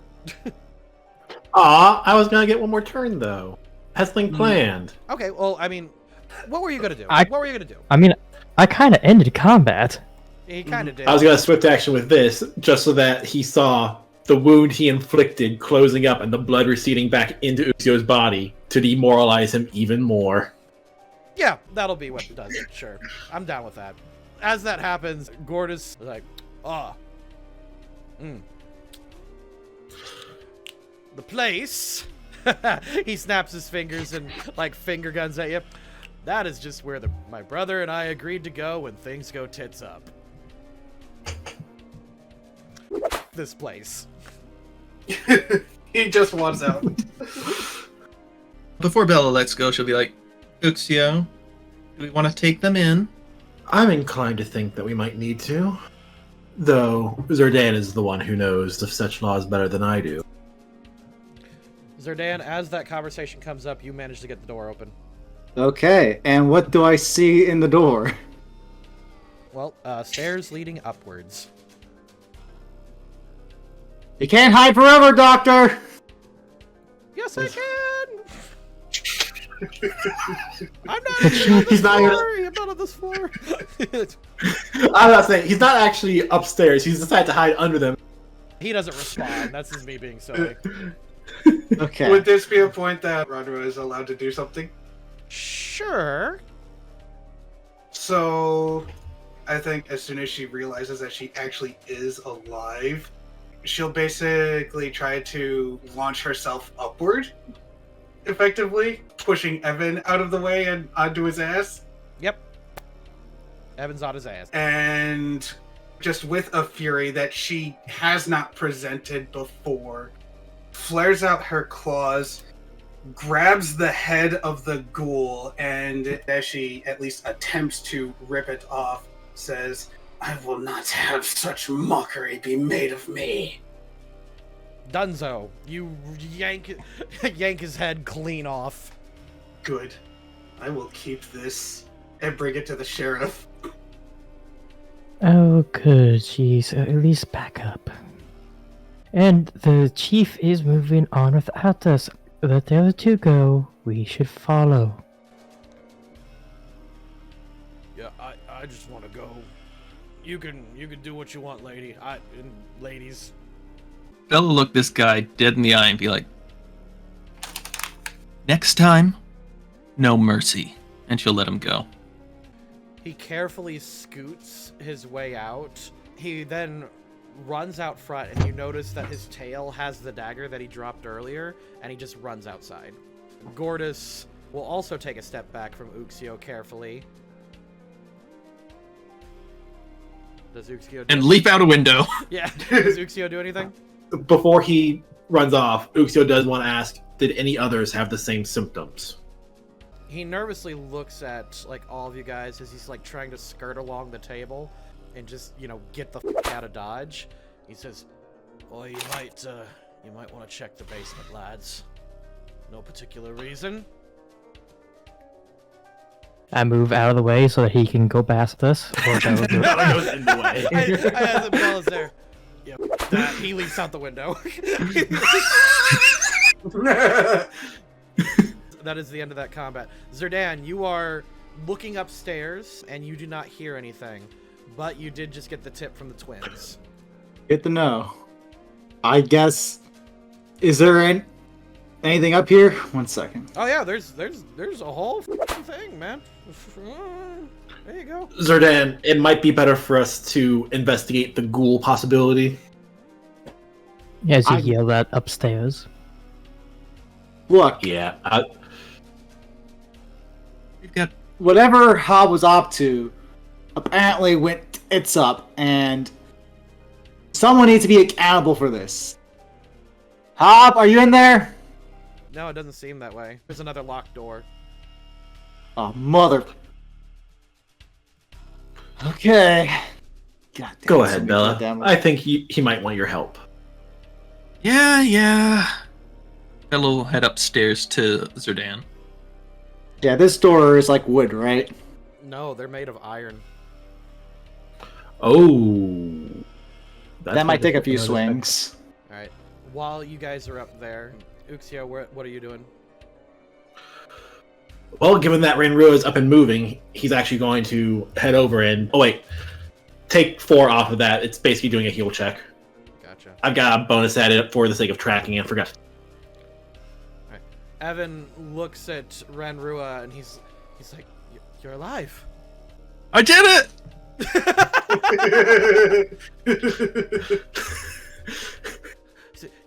Evan's like, don't move. Even with your nonsense powers, this will hurt. He's like trying to wrap his coat around your neck. Don't choke me.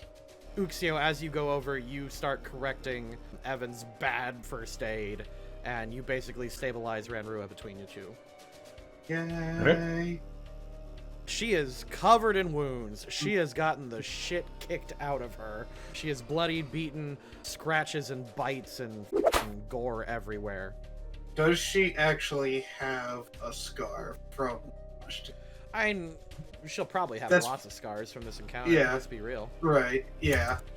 So whatever happened to her soul does not appear physically, is what you're saying. Well, I'm saying that she's so covered in wounds that it is not readily apparent. Okay. At least not to the party. Mm-hmm.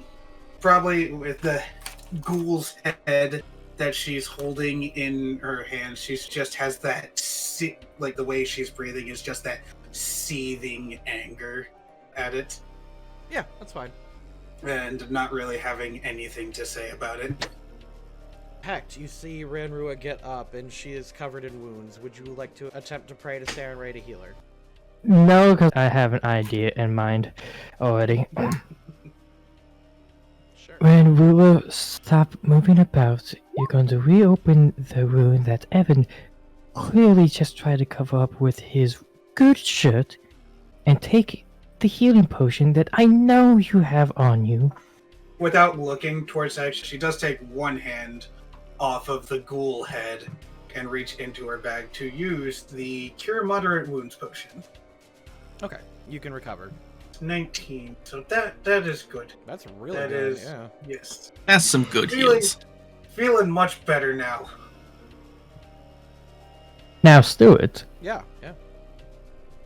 am I able to do 2 different rolls in sequential order? Of course, the second one depending on the first roll, to determine if Ranrua should not be alive at all at this moment. That'll require a heal check. Yes. Okay, survival. 13. Well, Ranrua is a sturdy bitch. You've seen her take a lot of damage. Yeah, like when she got crab handled. Yeah, crab handled. I don't think you should keep on getting hit like that. Evan laughs at that. It's like, yeah, why don't you just avoid all damage from now on? How about that, Ranrua? As if it is never my intent. Yeah. I'll stay between you and any target from now on, okay? Why don't we keep moving? And then Yes. what was the other role you want to do, Dead Man? Oh, considering that I didn't pass that one, don't worry about it. Okay, no worries. You guys. So I think Ranrua will look for another bag to put this head in. Sure. Do a perception check. I got an idea. Yeah. Okay. 9. You pick up the shredded remains of his straitjacket. Good enough. Just kind of ball it up in there Yep. You guys head upstairs. and kind of do a makeshift handle with the sleeves. You guys head upstairs. Uxio and Bella, are you just gonna smash the door open? Probably the fastest way to do it. Yeah. I mean, the door's made of iron. What about the frame around it? It's got iron hinges. But if the frame is wood, 2 quick swings next to each hinge, and Oh, you'll be able to just push it over. wait a minute. Here's an idea. I work on the hinges with my tools. You hit it really, really hard. I'm inclined to assume that the hinges are on the other side. Like, it opens outward from us. Wouldn't you want it to open the other way so that the patients can't pull exactly what he's about to? Alright, survey says. Yeah, you managed to loosen it up a little bit. Are you going to add your magnifying glass? Magnifying glass does not contribute to doing hinges. Oh my god. It should do. Bella, I mean, Finding the I weak like point it of the too. hinge. Bella, you may do a strength check. 24. Body Body once told me. Perfect. Doors open. You guys are upstairs. I'm just gonna put you in the center room. Okay.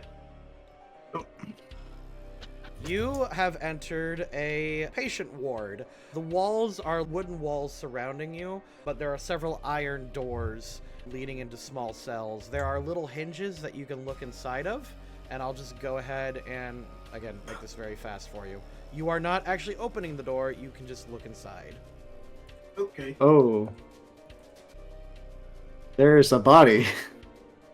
There is somebody. Somebody's here. You are in the cell block. The central part of this room sometimes is used as a common room for patients, but 2 current guests generally prefer to spend all their time in their cells. The northwestern side, this guy, I will need a knowledge local. Alright, 1 second. Yeah, you have no clue who that is up here. You see an old man in the room, and you can see a giant sword, like, gash. You suspect that his eyes were ripped out due to some kind of crude sword swing. Interesting. Sir, I don't suppose you heard the doctor scrambling around? The doctor? I didn't. Oh. Sometimes he goes upstairs. Sometimes he sees us. Mm-hmm. I was just wondering if you heard where he went, since... Is it dinner time? Actually, 1 second, good sir, as I produce ration and proceed to push it through the... The slot? Yeah. He will carefully feel his way out, pick it up. Thank you, Doctor. I'm just visiting. I'm not the actual. So Dan, just say that you're the doctor.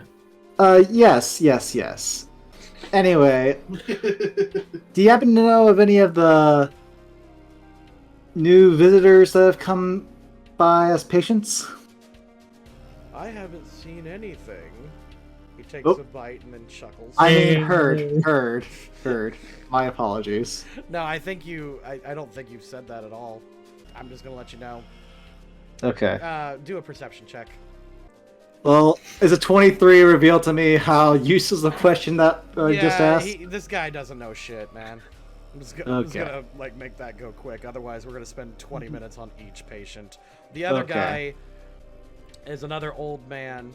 He is a very large man. Like, Bella, you suspect, like, you know, if you didn't know better, this guy might not be human. He is so big, in fact, that his feet stretch all the way across his cell as he sits up. Possibly a giant. Those are clown shoes. Well, you know what they say about big shoes? Yeah. Big socks. Yeah. Expensive. All right, you guys look around. There's not a lot of patients. There is one door you suspect leading upstairs to the north here. Is it locked again? It is also locked. Give me a roll, and I'll let you know how long it takes. This one is significantly sturdier, and you're tired from bursting in the first one and that fight. It takes a solid, 3 minutes to knock this thing down. Oh, goody. Meanwhile, the entire time that they're doing that, honestly, Zidane, you act as if you've never been inside of penitentiary or any major cell area before. Almost all these doors are going to be locked. Well, it's a matter of how easy it is to get on. Oh! Where did I go? He teleported out in front of me. Should be up here. You went over there. Oh, okay. Okay, now I see the line of sight, yep. There you go. You're going There's more stairs. more stairs More and stairs. another door. Yay. Oh god. Come on, actually do good this time. Oh, boosh. Did not mean to go outside the map there. Nat 20. You've got a good handle on it now, and you actually, without even needing Bella, you managed to open the door. It takes another 30 seconds, but it does work, and you stumble your way through, and everyone is now upstairs. Oh, for fuck's sake, more rooms. All right, you guys. May I roll perception to possibly pinpoint his location? Yes, you may. I think that's more of a survival tracking thing. Yeah, that would be survival. That's true. Yeah, that's a good point. That's a good point. Nat Oh, 20. he's over here. You can hear scrambling as Over where? this guy over here. Right next to the door, right next to Ranrua. There's a door. That's what. Oh, Yes, Ranrua is blocking the door with her oh, with her wonderful. titties. Massive body. Oh. Yes. She thick. You guys climb up the stairs, and Uxio, you could hear scrambling as he has clearly heard you guys enter the room and shuffle to another location. This door is also barred. Uxio casually points for the sake of Zerdan. Excuse me? Can I just use some acid on the lock? Maybe that'll make things quicker. Go for it. Oh no. We're gonna go with an acid arrow on the lock. You missed the lock. I'm not sure you hit. Just for some What is this, reason. a Fire Damn it. Emblem where you can miss the wall? What is- What the f? God damn it. Clearly, it means that she hit the door to the side of the, therefore big enough to reach in and twist. You guys start working on the door, and it takes a little bit, but within about 2 minutes, you open the door. That's a little much time to let him get away.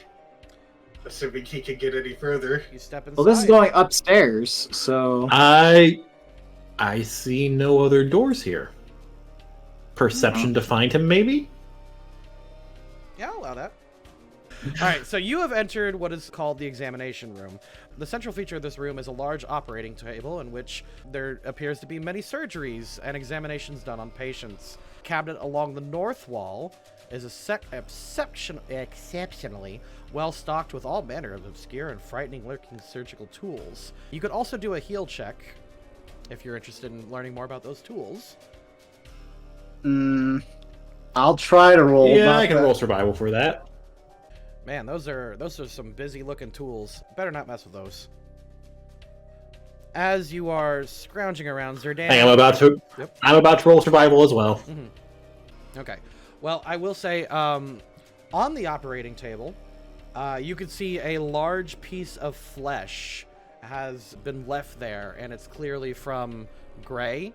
And Uxio, you know that these surgical tools are not the tools of a psychiatrist. They're torture equipment, aren't they? Well, more like the surgeries needed for this are a little invasive.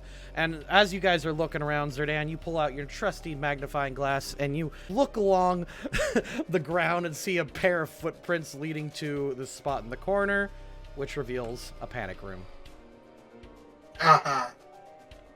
Don't you dare move as I point my rapier at. Wait, I'm just a doctor. You wouldn't hurt a doctor, would you? Actually, there's a lot of shady shit going on here. First off, you don't even have a cleric on hand for situations like this, do you? No, not a cleric per se. I wouldn't say. That's a very high offense in Corvosa, and I'm sure it could apply as easily in Magnamar if I really wanted to. In fact, there's a lot of strange ramblings from your friend Gray, like, oh my god, like... Whoa, that's a nat 20. Okay, yeah. So, I swear, officer, it wasn't me. It wasn't my idea to do any of this. I just wanted to help my patients. Who gave you the idea? Swear to me! It was him in the basement, the patron. No one else would fund my work. No one else would fund the clinic. Your patron? What is his name? 1 minute while the DM looks it up. I think this might be his lordship. The DM has to look it up. Lord Zarin from Magnamar. He's something Scani. He left the organization. He's working in the basement. I think he's a necromancer. I'm sorry. Okay, and has he told you anything? Do I recognize that name at all? What? I think Ranrua would perk up at just hearing Scarnetti. Scarney. Oh, Scarney. Scarney. Right, yes. Okay, Scarney is something familiar with that we've been dealing with, though. I think he's a Scarney. I think he's a necromancer. He's in the basement. He just said I couldn't go down there, I swear. I don't know anything about this. Okay. Well, you got anything on you? Empty out your pockets, real quick, just so I'm sure you don't have anything that you could use to evade the law here. He takes out like a small pack of gold and like some medicine pouches, and oh, look at that! 2 convenient cure moderate wounds potions. No keys? Oh, and his keys. That's right. Yep. I forgot about I say, how is he locking the doors? His comical set of keys. comically Yeah. large set of keys. Yeah. Well, for the purposes of this investigation, now that there is a serious epidemic on our hands with a necromancer, I'm going to commandeer your keys. As I hold up my hand. Of course, officer. I wouldn't dare dream. Oh my god. Oh! Another nat 20. Yes! Okay, Zarin is connected to a local politician, which this local politician has been rumored to be dealing with some kind of death cult. Interesting. You All know right. the name of the politician, All right. but I would have to look him up, so you'll have to give me a second on that. But you do know it. All right. You know him very well. You hate this guy. You did not vote for I'm him gonna last say time. that You did when not. Zerdan That is is done- hashtag not your politician. Hashtag not your. He's actually he's one of the judges. I think is his formal title. I'll give it to you later, but you do know it. I'm gonna say that when Zerdan's done interrogating the good doctor, Uxia will bring this up by saying, a friend of mine back in Magnamar rumors about this guy being in some kind of death cult. I wouldn't know anything about that. I just know that he had loads of gems and money, and he used it to help me and the patients. I swear, I don't know. He just funds my research. I swear, he's the real. Okay. He's the real evil behind many of these things. All right. The Okay. doctor here is clearly the I think it's safe to bottom say that we need to enter the basements today. Okay. Just one thing to make sure that our little doctor here won't run away. Is there like anything in this panic room that's like fixed? Like a pipe or something, like you could attach Yes. him to. Yeah, you can manacle him to something. That's fine. Now stay I mean- here. Alternatively, you've got the only set of keys. You can lock this door on our way downstairs. Oh, That that's doesn't true. mean Yeah, anyone you ha- picked the lock without breaking it. I guess we're heading to the basement. You guys Yeah. walk out and you hear some slight scratching coming from over here. Is someone there? Is someone there? Hello? Hello? I think right. Heck's going to knock. Ah! Ooh, who's on the other side? Hey, I'm Pidgeot! Pidgeot, let me out! Please? Pidgeot be good? Pidgeot be useful? Okay. Pigeon, why are you inside the asylum? No reason! That doesn't mean I trust you yet. Okay. Pidgeot! Pidgeot rat. Pidgeot... Pidgeot were-rat. They locked me up for being were-rat. Can you believe it? Actually, yes, I can. Yes. Wow, that's some racist shit. Lycanthropy is a serious disease that is heavily watched over so that you cannot spread it to other people. But, Does Pidgeot Ranrua good know now. anything about lycanthropy? That is a Arcana? We are talking about were-rat, yeah. 23. Pidgeot good now. Doctor fix brain. Pidgeot very smart, too. Pidgeot pinch and steal and take things for you. Burglar for hire. Pidgeot, you realize two of us are part of the town guard, right? Pidgeot's a woodworker. You just said it, what you said earlier. Don't worry. You'll be well taken care of here while we take care of the evil doers that are lurking about this place, so that you don't possibly die. Sound good? I'm gonna die? Not yet. No. Because if we... Slam on the other side. So then I need the keys to make sure that he's not trying to commit suicide.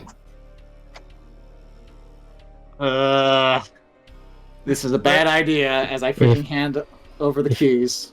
If he tries to run out, there's literally 3 strong men and a snake that will stop him. Okay. By myself, I'm going to enter. Ah! He's reading right, and then as soon as you enter, he stops. Oh! Calm down. You're not going to be attacked. Now, we cannot take you with us for now. There is a really evil person that needs to be taken care of. Now, we'll probably have to get everyone out of this asylum anyway due to the situation that has occurred. But for now, you're actually safer in your room. Okay. What does Pidgeot look like? Pidgeot is a hunched creature that looks like a human in studded leather, but fur covers its body. Its face is rat-like and has a long, naked tail. Heck's gonna crouch down to be more eye level with him. Can Pidgeot not have hug for years? Can Pidgeot have hug? Against my better judgment? An armored hug. And I'll open up to give a embrace. He'll forward, and then hug, and back. Pidgeot good. Pidgeot be good. How old are you, Pidgeot? He counts on 1 finger, 2 finger, 3 finger, and then does it like several times. And then realizes at least this many. And he like flashes his hands, and you notice enough that it seems like it's 15. So young. I've been been here a long time, though, and they didn't give me birthday cake. Well, how about this? You behave in here, and when we come back and unlock the door again, I will personally make you a birthday cake to make up for all the birthdays you missed. Okay. Now be a good were-rat and stay here for now. Okay, Pidgeot, be good. Heck then walks out and locks the door. You shut the door. And knock it? Yep. Okay, you do. I can just lower you guys downstairs. I think that'll be fine. I never got the information for my Arcana check. Or Oh, the what a shame. confirmation of how much she understands about lycanthropy. You see a door. What you doing? That's where the door is. Okay. That attempt to open it like the rest of them, I would assume. All right. Hang on. Oh, First, I would like to just perception listen through in case there's anything. You don't see or hear anything. Okay. Heck, go ahead and unlock it. While she is Wait. doing that, I'm just going to, real quick. Why am I the one that's unlocking this? Do you not want to be? Because you're the No, last I- one that had the keys. I gave the keys back to Suzanne. Oh. Well then why? Oh, Dan, unlock it. Yeah, well 1 second there, because apparently Bella's a good idea right there. 1 second, as I...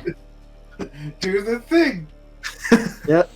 Speaking of which, Ranrua, you went Yeah. unconscious. Wouldn't you need to recast all your spells? Your spells are not active, yeah. Yeah, I would have to recap. So, One. armor and shield. I like how you guys are all casting shield. You know what? I'll go Maybe a ahead bit and too activate early. my input. Oh my gosh, you guys are all casting your 1 minute things. A bit too early. One You're minute level. for You're level 5. Yeah. These will last 5 minutes. Well, in my case, 4 minutes. Alright, and as you open the door, Zerdan... It's thriller time again! Ah, no. at least I'm prepared this time. The zombies are coming up. Let me roll initiative for the zombies. Those were some stealthy zombies. Actually, they're I very mean, quiet. They're motion activated. yeah, motion activated zombies. They were stealthy. They were not actually talking, believe it or not. They were just there. Alright, Zerdan, you are faced with a zombie. Oh wait, it's actually Ranrua's turn. Yeah, Ranrua's turn. Okay, so I'm gonna find So something a she's- little bit more intense. So while we're doing this, gonna move Make my over life into the more corner. difficult to see. And for the first zombie in line, I'm gonna try to hit with a ray of enfeeblement. The subject takes a penalty to strength equal to 1d6 plus 1 per 2 caster levels. So for me, it would be 1d6 plus 2, assuming it's successful. -8 strength. oh my god, it's At least it's a penalty. it's definitely enfeebled. His arms drop. Ooh. And it will last for 5 rounds. Uxio, you're up. Okay, so unless I can somehow manage to swap places with Zerdan, I'm actually going to hope that moving over here puts me out of range if Heck decides to channel divinity, or positive energy, rather. Oh yeah. Fair enough. Alrighty. Well, the first zombie goes, and he's stuck in the stairs. So he turns around. I'm going downstairs. Second zombie goes, and Zerdan, you're actually just kind of witnessing all the zombies turn around and walk downstairs. I would have loved the attack of opportunity, but right now my rapier isn't ready to slash yet. Yeah, you can attack of opportunity if you want, yeah. But they're just walking downstairs. So then, did those zombies just start walking away without even combating us? Yeah, that's odd, actually. I would assume they want more space to fight. Rather, who's controlling them? As I say, unless somebody is controlling them, I don't think zombies are smart enough to think that way. Yeah, that's really bad. The doctor did tell us there is a necromancer in the basement. The necromancer is obviously controlling them. Well then, I guess we need to follow them into the obvious trap, but I don't think there's any other choice. Mm-hmm. Looking at Hector and Bella, you two are best fit to go first. Are you sure you don't want to go first again? You've already seen how much that has been a problem. Oh yes, she needs that like she needs another bite in the neck. Okay. Or another claw around her waist. Yeah, Bella will take point. You know, I'm surprised that we just don't start burning wood and smoke them out, but it's okay. The people we want to keep safe upstairs. Fire tends to rise. Yep. The doctor is up there still. And for all his bad ideas, he is still an innocent, even after all this bullshit. You guys walk downstairs and you see the zombies standing, like, at attention as you see an old Varisian man with, like, a nice kind of suit on. He's got this cane, and he's sitting on a chair in the back as you guys walk down. He appears to be patiently waiting for you to file downstairs. Oh, joy. As we're walking down, I think I have enough time for a swift action to use my feat weapon versatility here. Swapping to slashing damage. You've come. I take it you're here for I my take it reason. you are his lordship. I have no idea who or what you're talking about, but So we managed to follow a lead to a unrelated thing. Seems that way. But I don't... There's a few things we could do. You could, as the brave heroes, cast down my zombies and attempt to slay me. I could perhaps get lucky and kill you all and add you to my undead horde. Or you could take my knowledge, forget everything else you've seen, and go be heroes somewhere else. Looking around as I kind of gauge the room. Okay. This large room combines several features of a wizard's laboratory and a catacomb. Several tables bearing bodies are covered in drapes that dominate the room, and while tools ranging from shovels to dissection implements sit themselves on shelves against the wall. Arcana check. Oh. This is definitely a necromancer's laboratory. Okay. Currently, there are 3 other bodies on the table that you notice.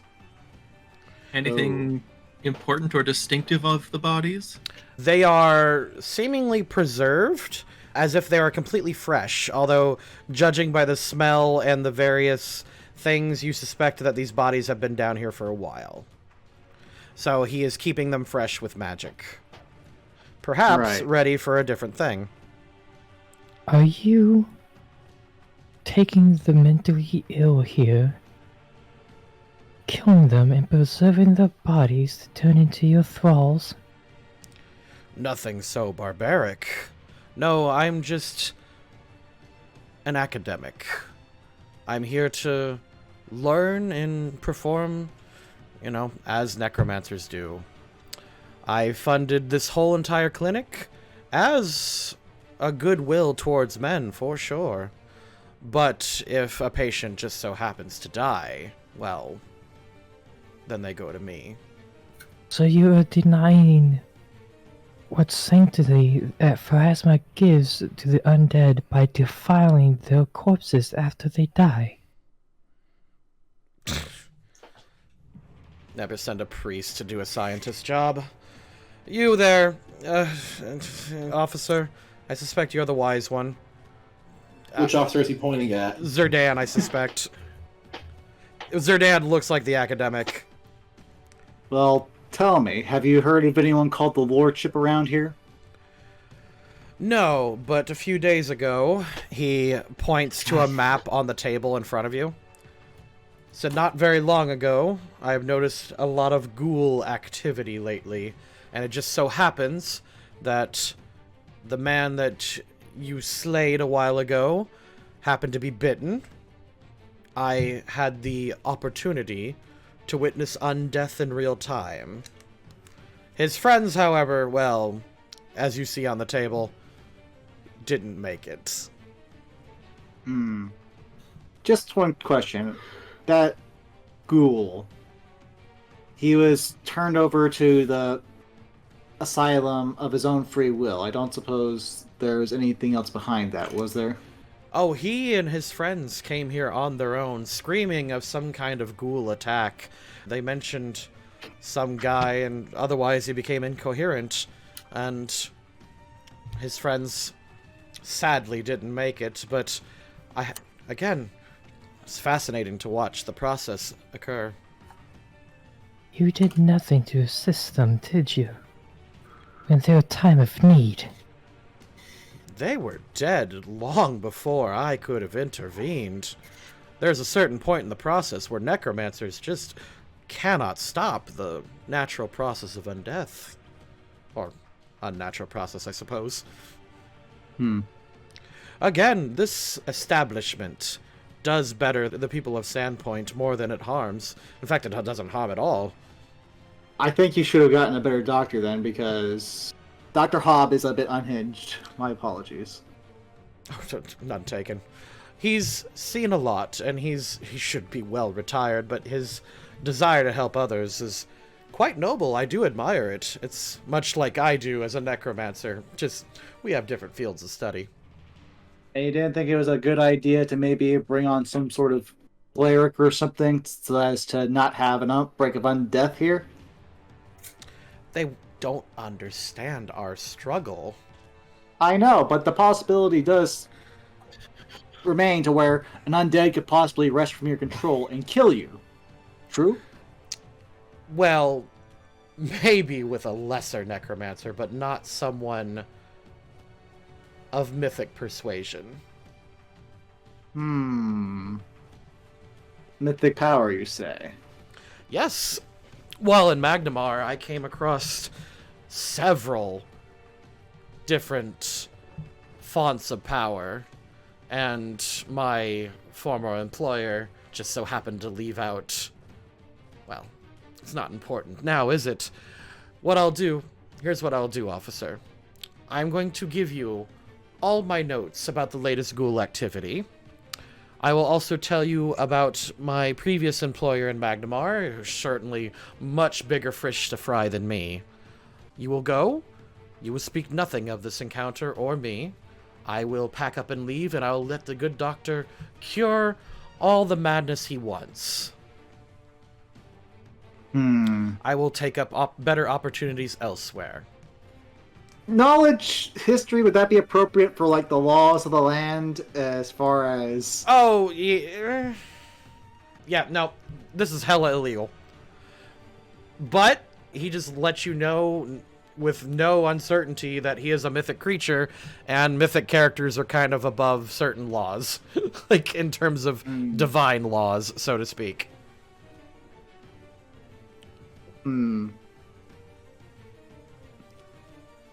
I kind of looking among my fellow party members here, and you do make a compelling case for confidential informant.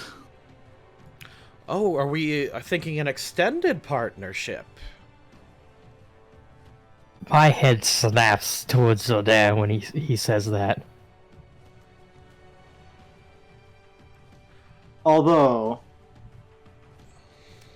this is a problem here, to where your little operation almost went lopsided, whereas any other guard here would have probably been murdered, and God knows how far the undeath would have.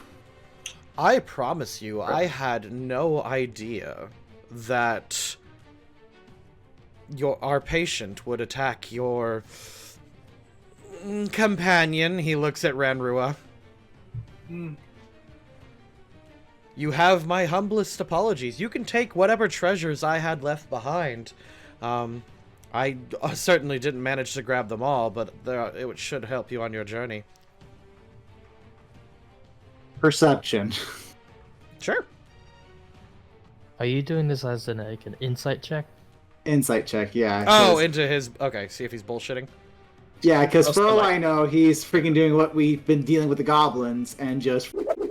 Oh, like he's gonna backstab you? Yes. Okay. I would also like to insight. Yeah, that's fine. Go for it. And I get 2 more on sense motive checks, so that's a dirty 20. Okay, let me roll his, I guess, bluff? Thing. Honestly, he does seem like he's being sincere. Like, he doesn't really want to fight you. Either he's invested too much into his current zombie horde or whatever, but you can see on the table the map he's presented and everything else. And he's got notes that denote ghoul activity nearby. So would this kind of be at a point that Ranrua would simply not believe that he's the person who basically sent the ghoul to make the murder? You would have to do your own perception, but yeah. We'll see how. I'll give you a +4, like on top of it. Okay. Alright, that makes it 26. Considering he has got zombies and not ghouls, nothing in here is a ghoul. You're pretty sure he didn't send a ghoul after you. Okay. Considering what we see here, I do not think he had anything to do with ghoul. He is offering a lot of what we are looking for, and will get out of our way. I see no reason to deny this. Finally, someone of reason and wit. So tired of the religion of Sandpoint. As Heck bites her lip to hold her tongue. Because I she am knows, not she a can tell how the religious man. situation's going. I am not a religious man. But I do have a code I live by. And guess what? That is the laws of nature, which undeath is very much against.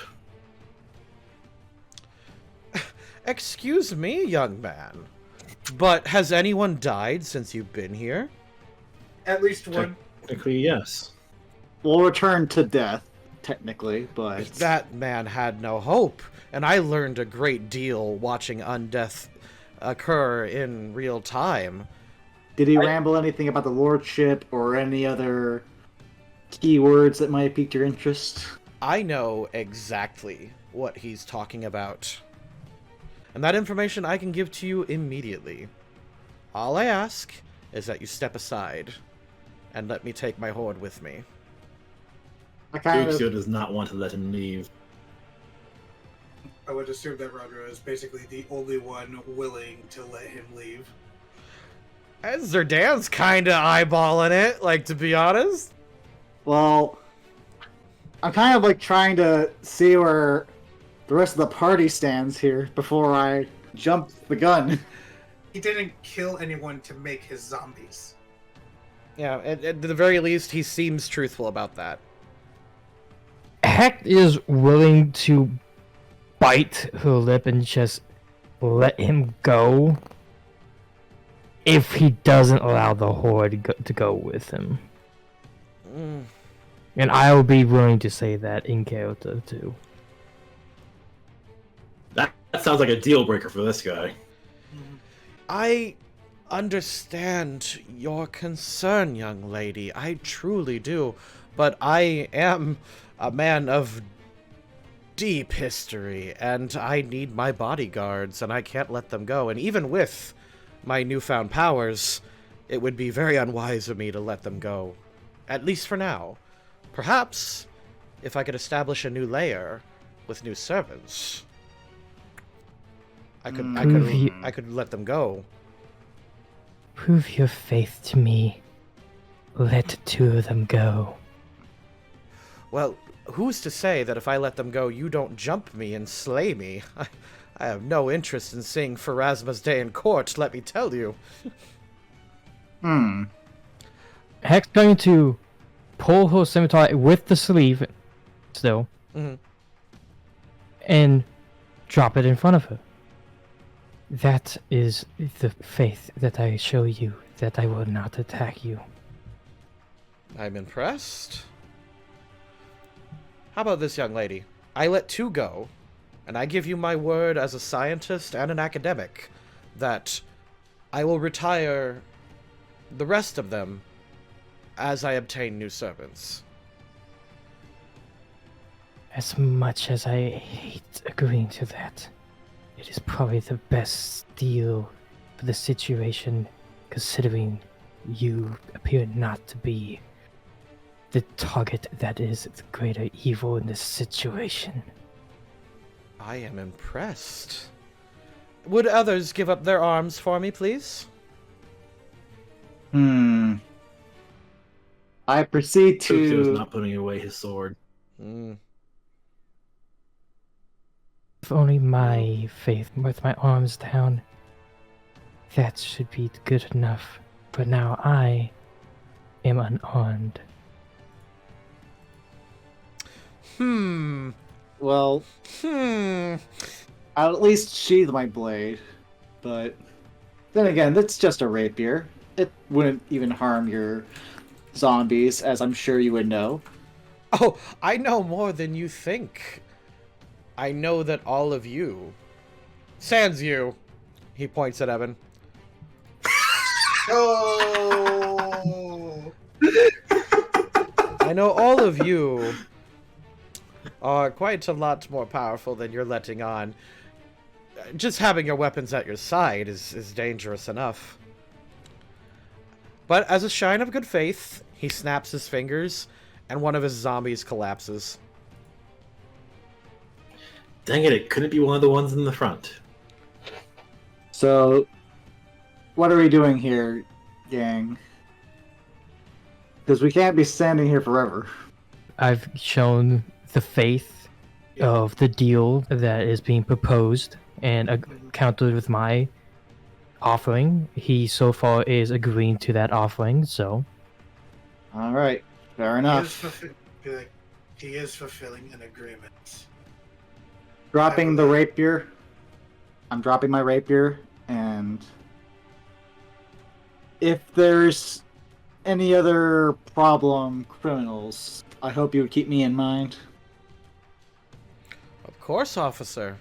It is my understanding, I'm a master of many magics, it is my understanding that you are coming to Magnamar eventually. I will find you when you get there.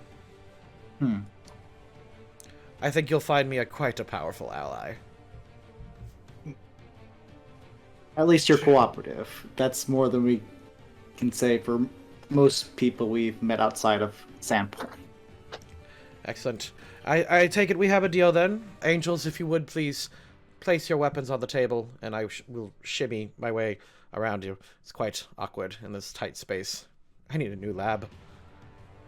Uxio is naturally a very pale individual.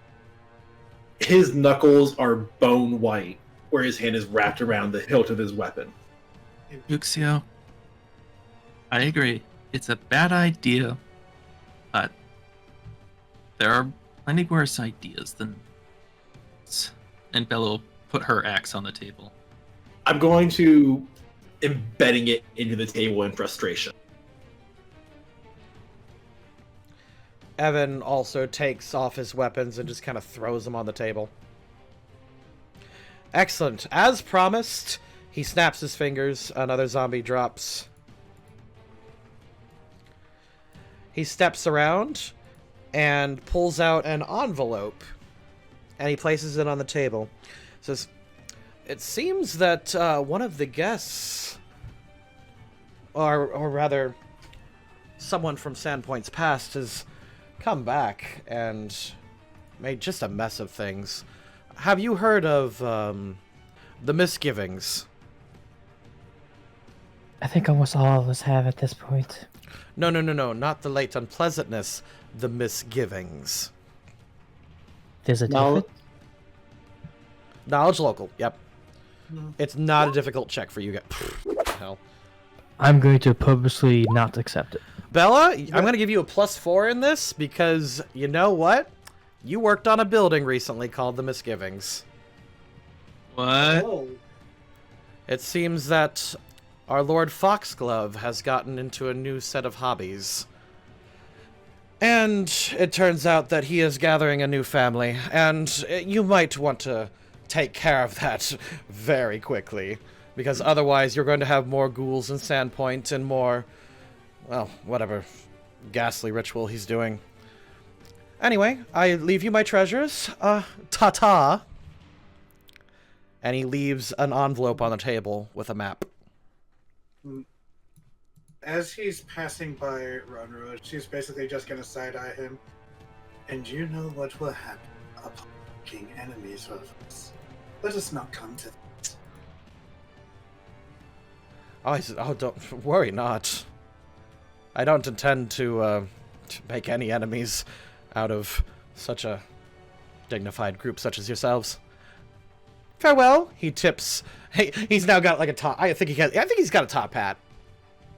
I think a necromancer with a top hat is very appropriate. You know what? I realized I could use Jade's dad as the artwork for this guy. Yes. Oh my. Yes. Oh. Jade's dad will be perfect for this guy. Oh, hold on. I'm gonna update him in a minute. Very classy necromancer. All right. I'm gonna need to come up with a new name because his name sucks. But Sir Zarin gets up and he steps outside. And as he is walking past, the 3 bodies that are on the table also rise to get up and leave with him. Okay. Hex's eyes start to just twitch because he wasn't thinking that they had already turned.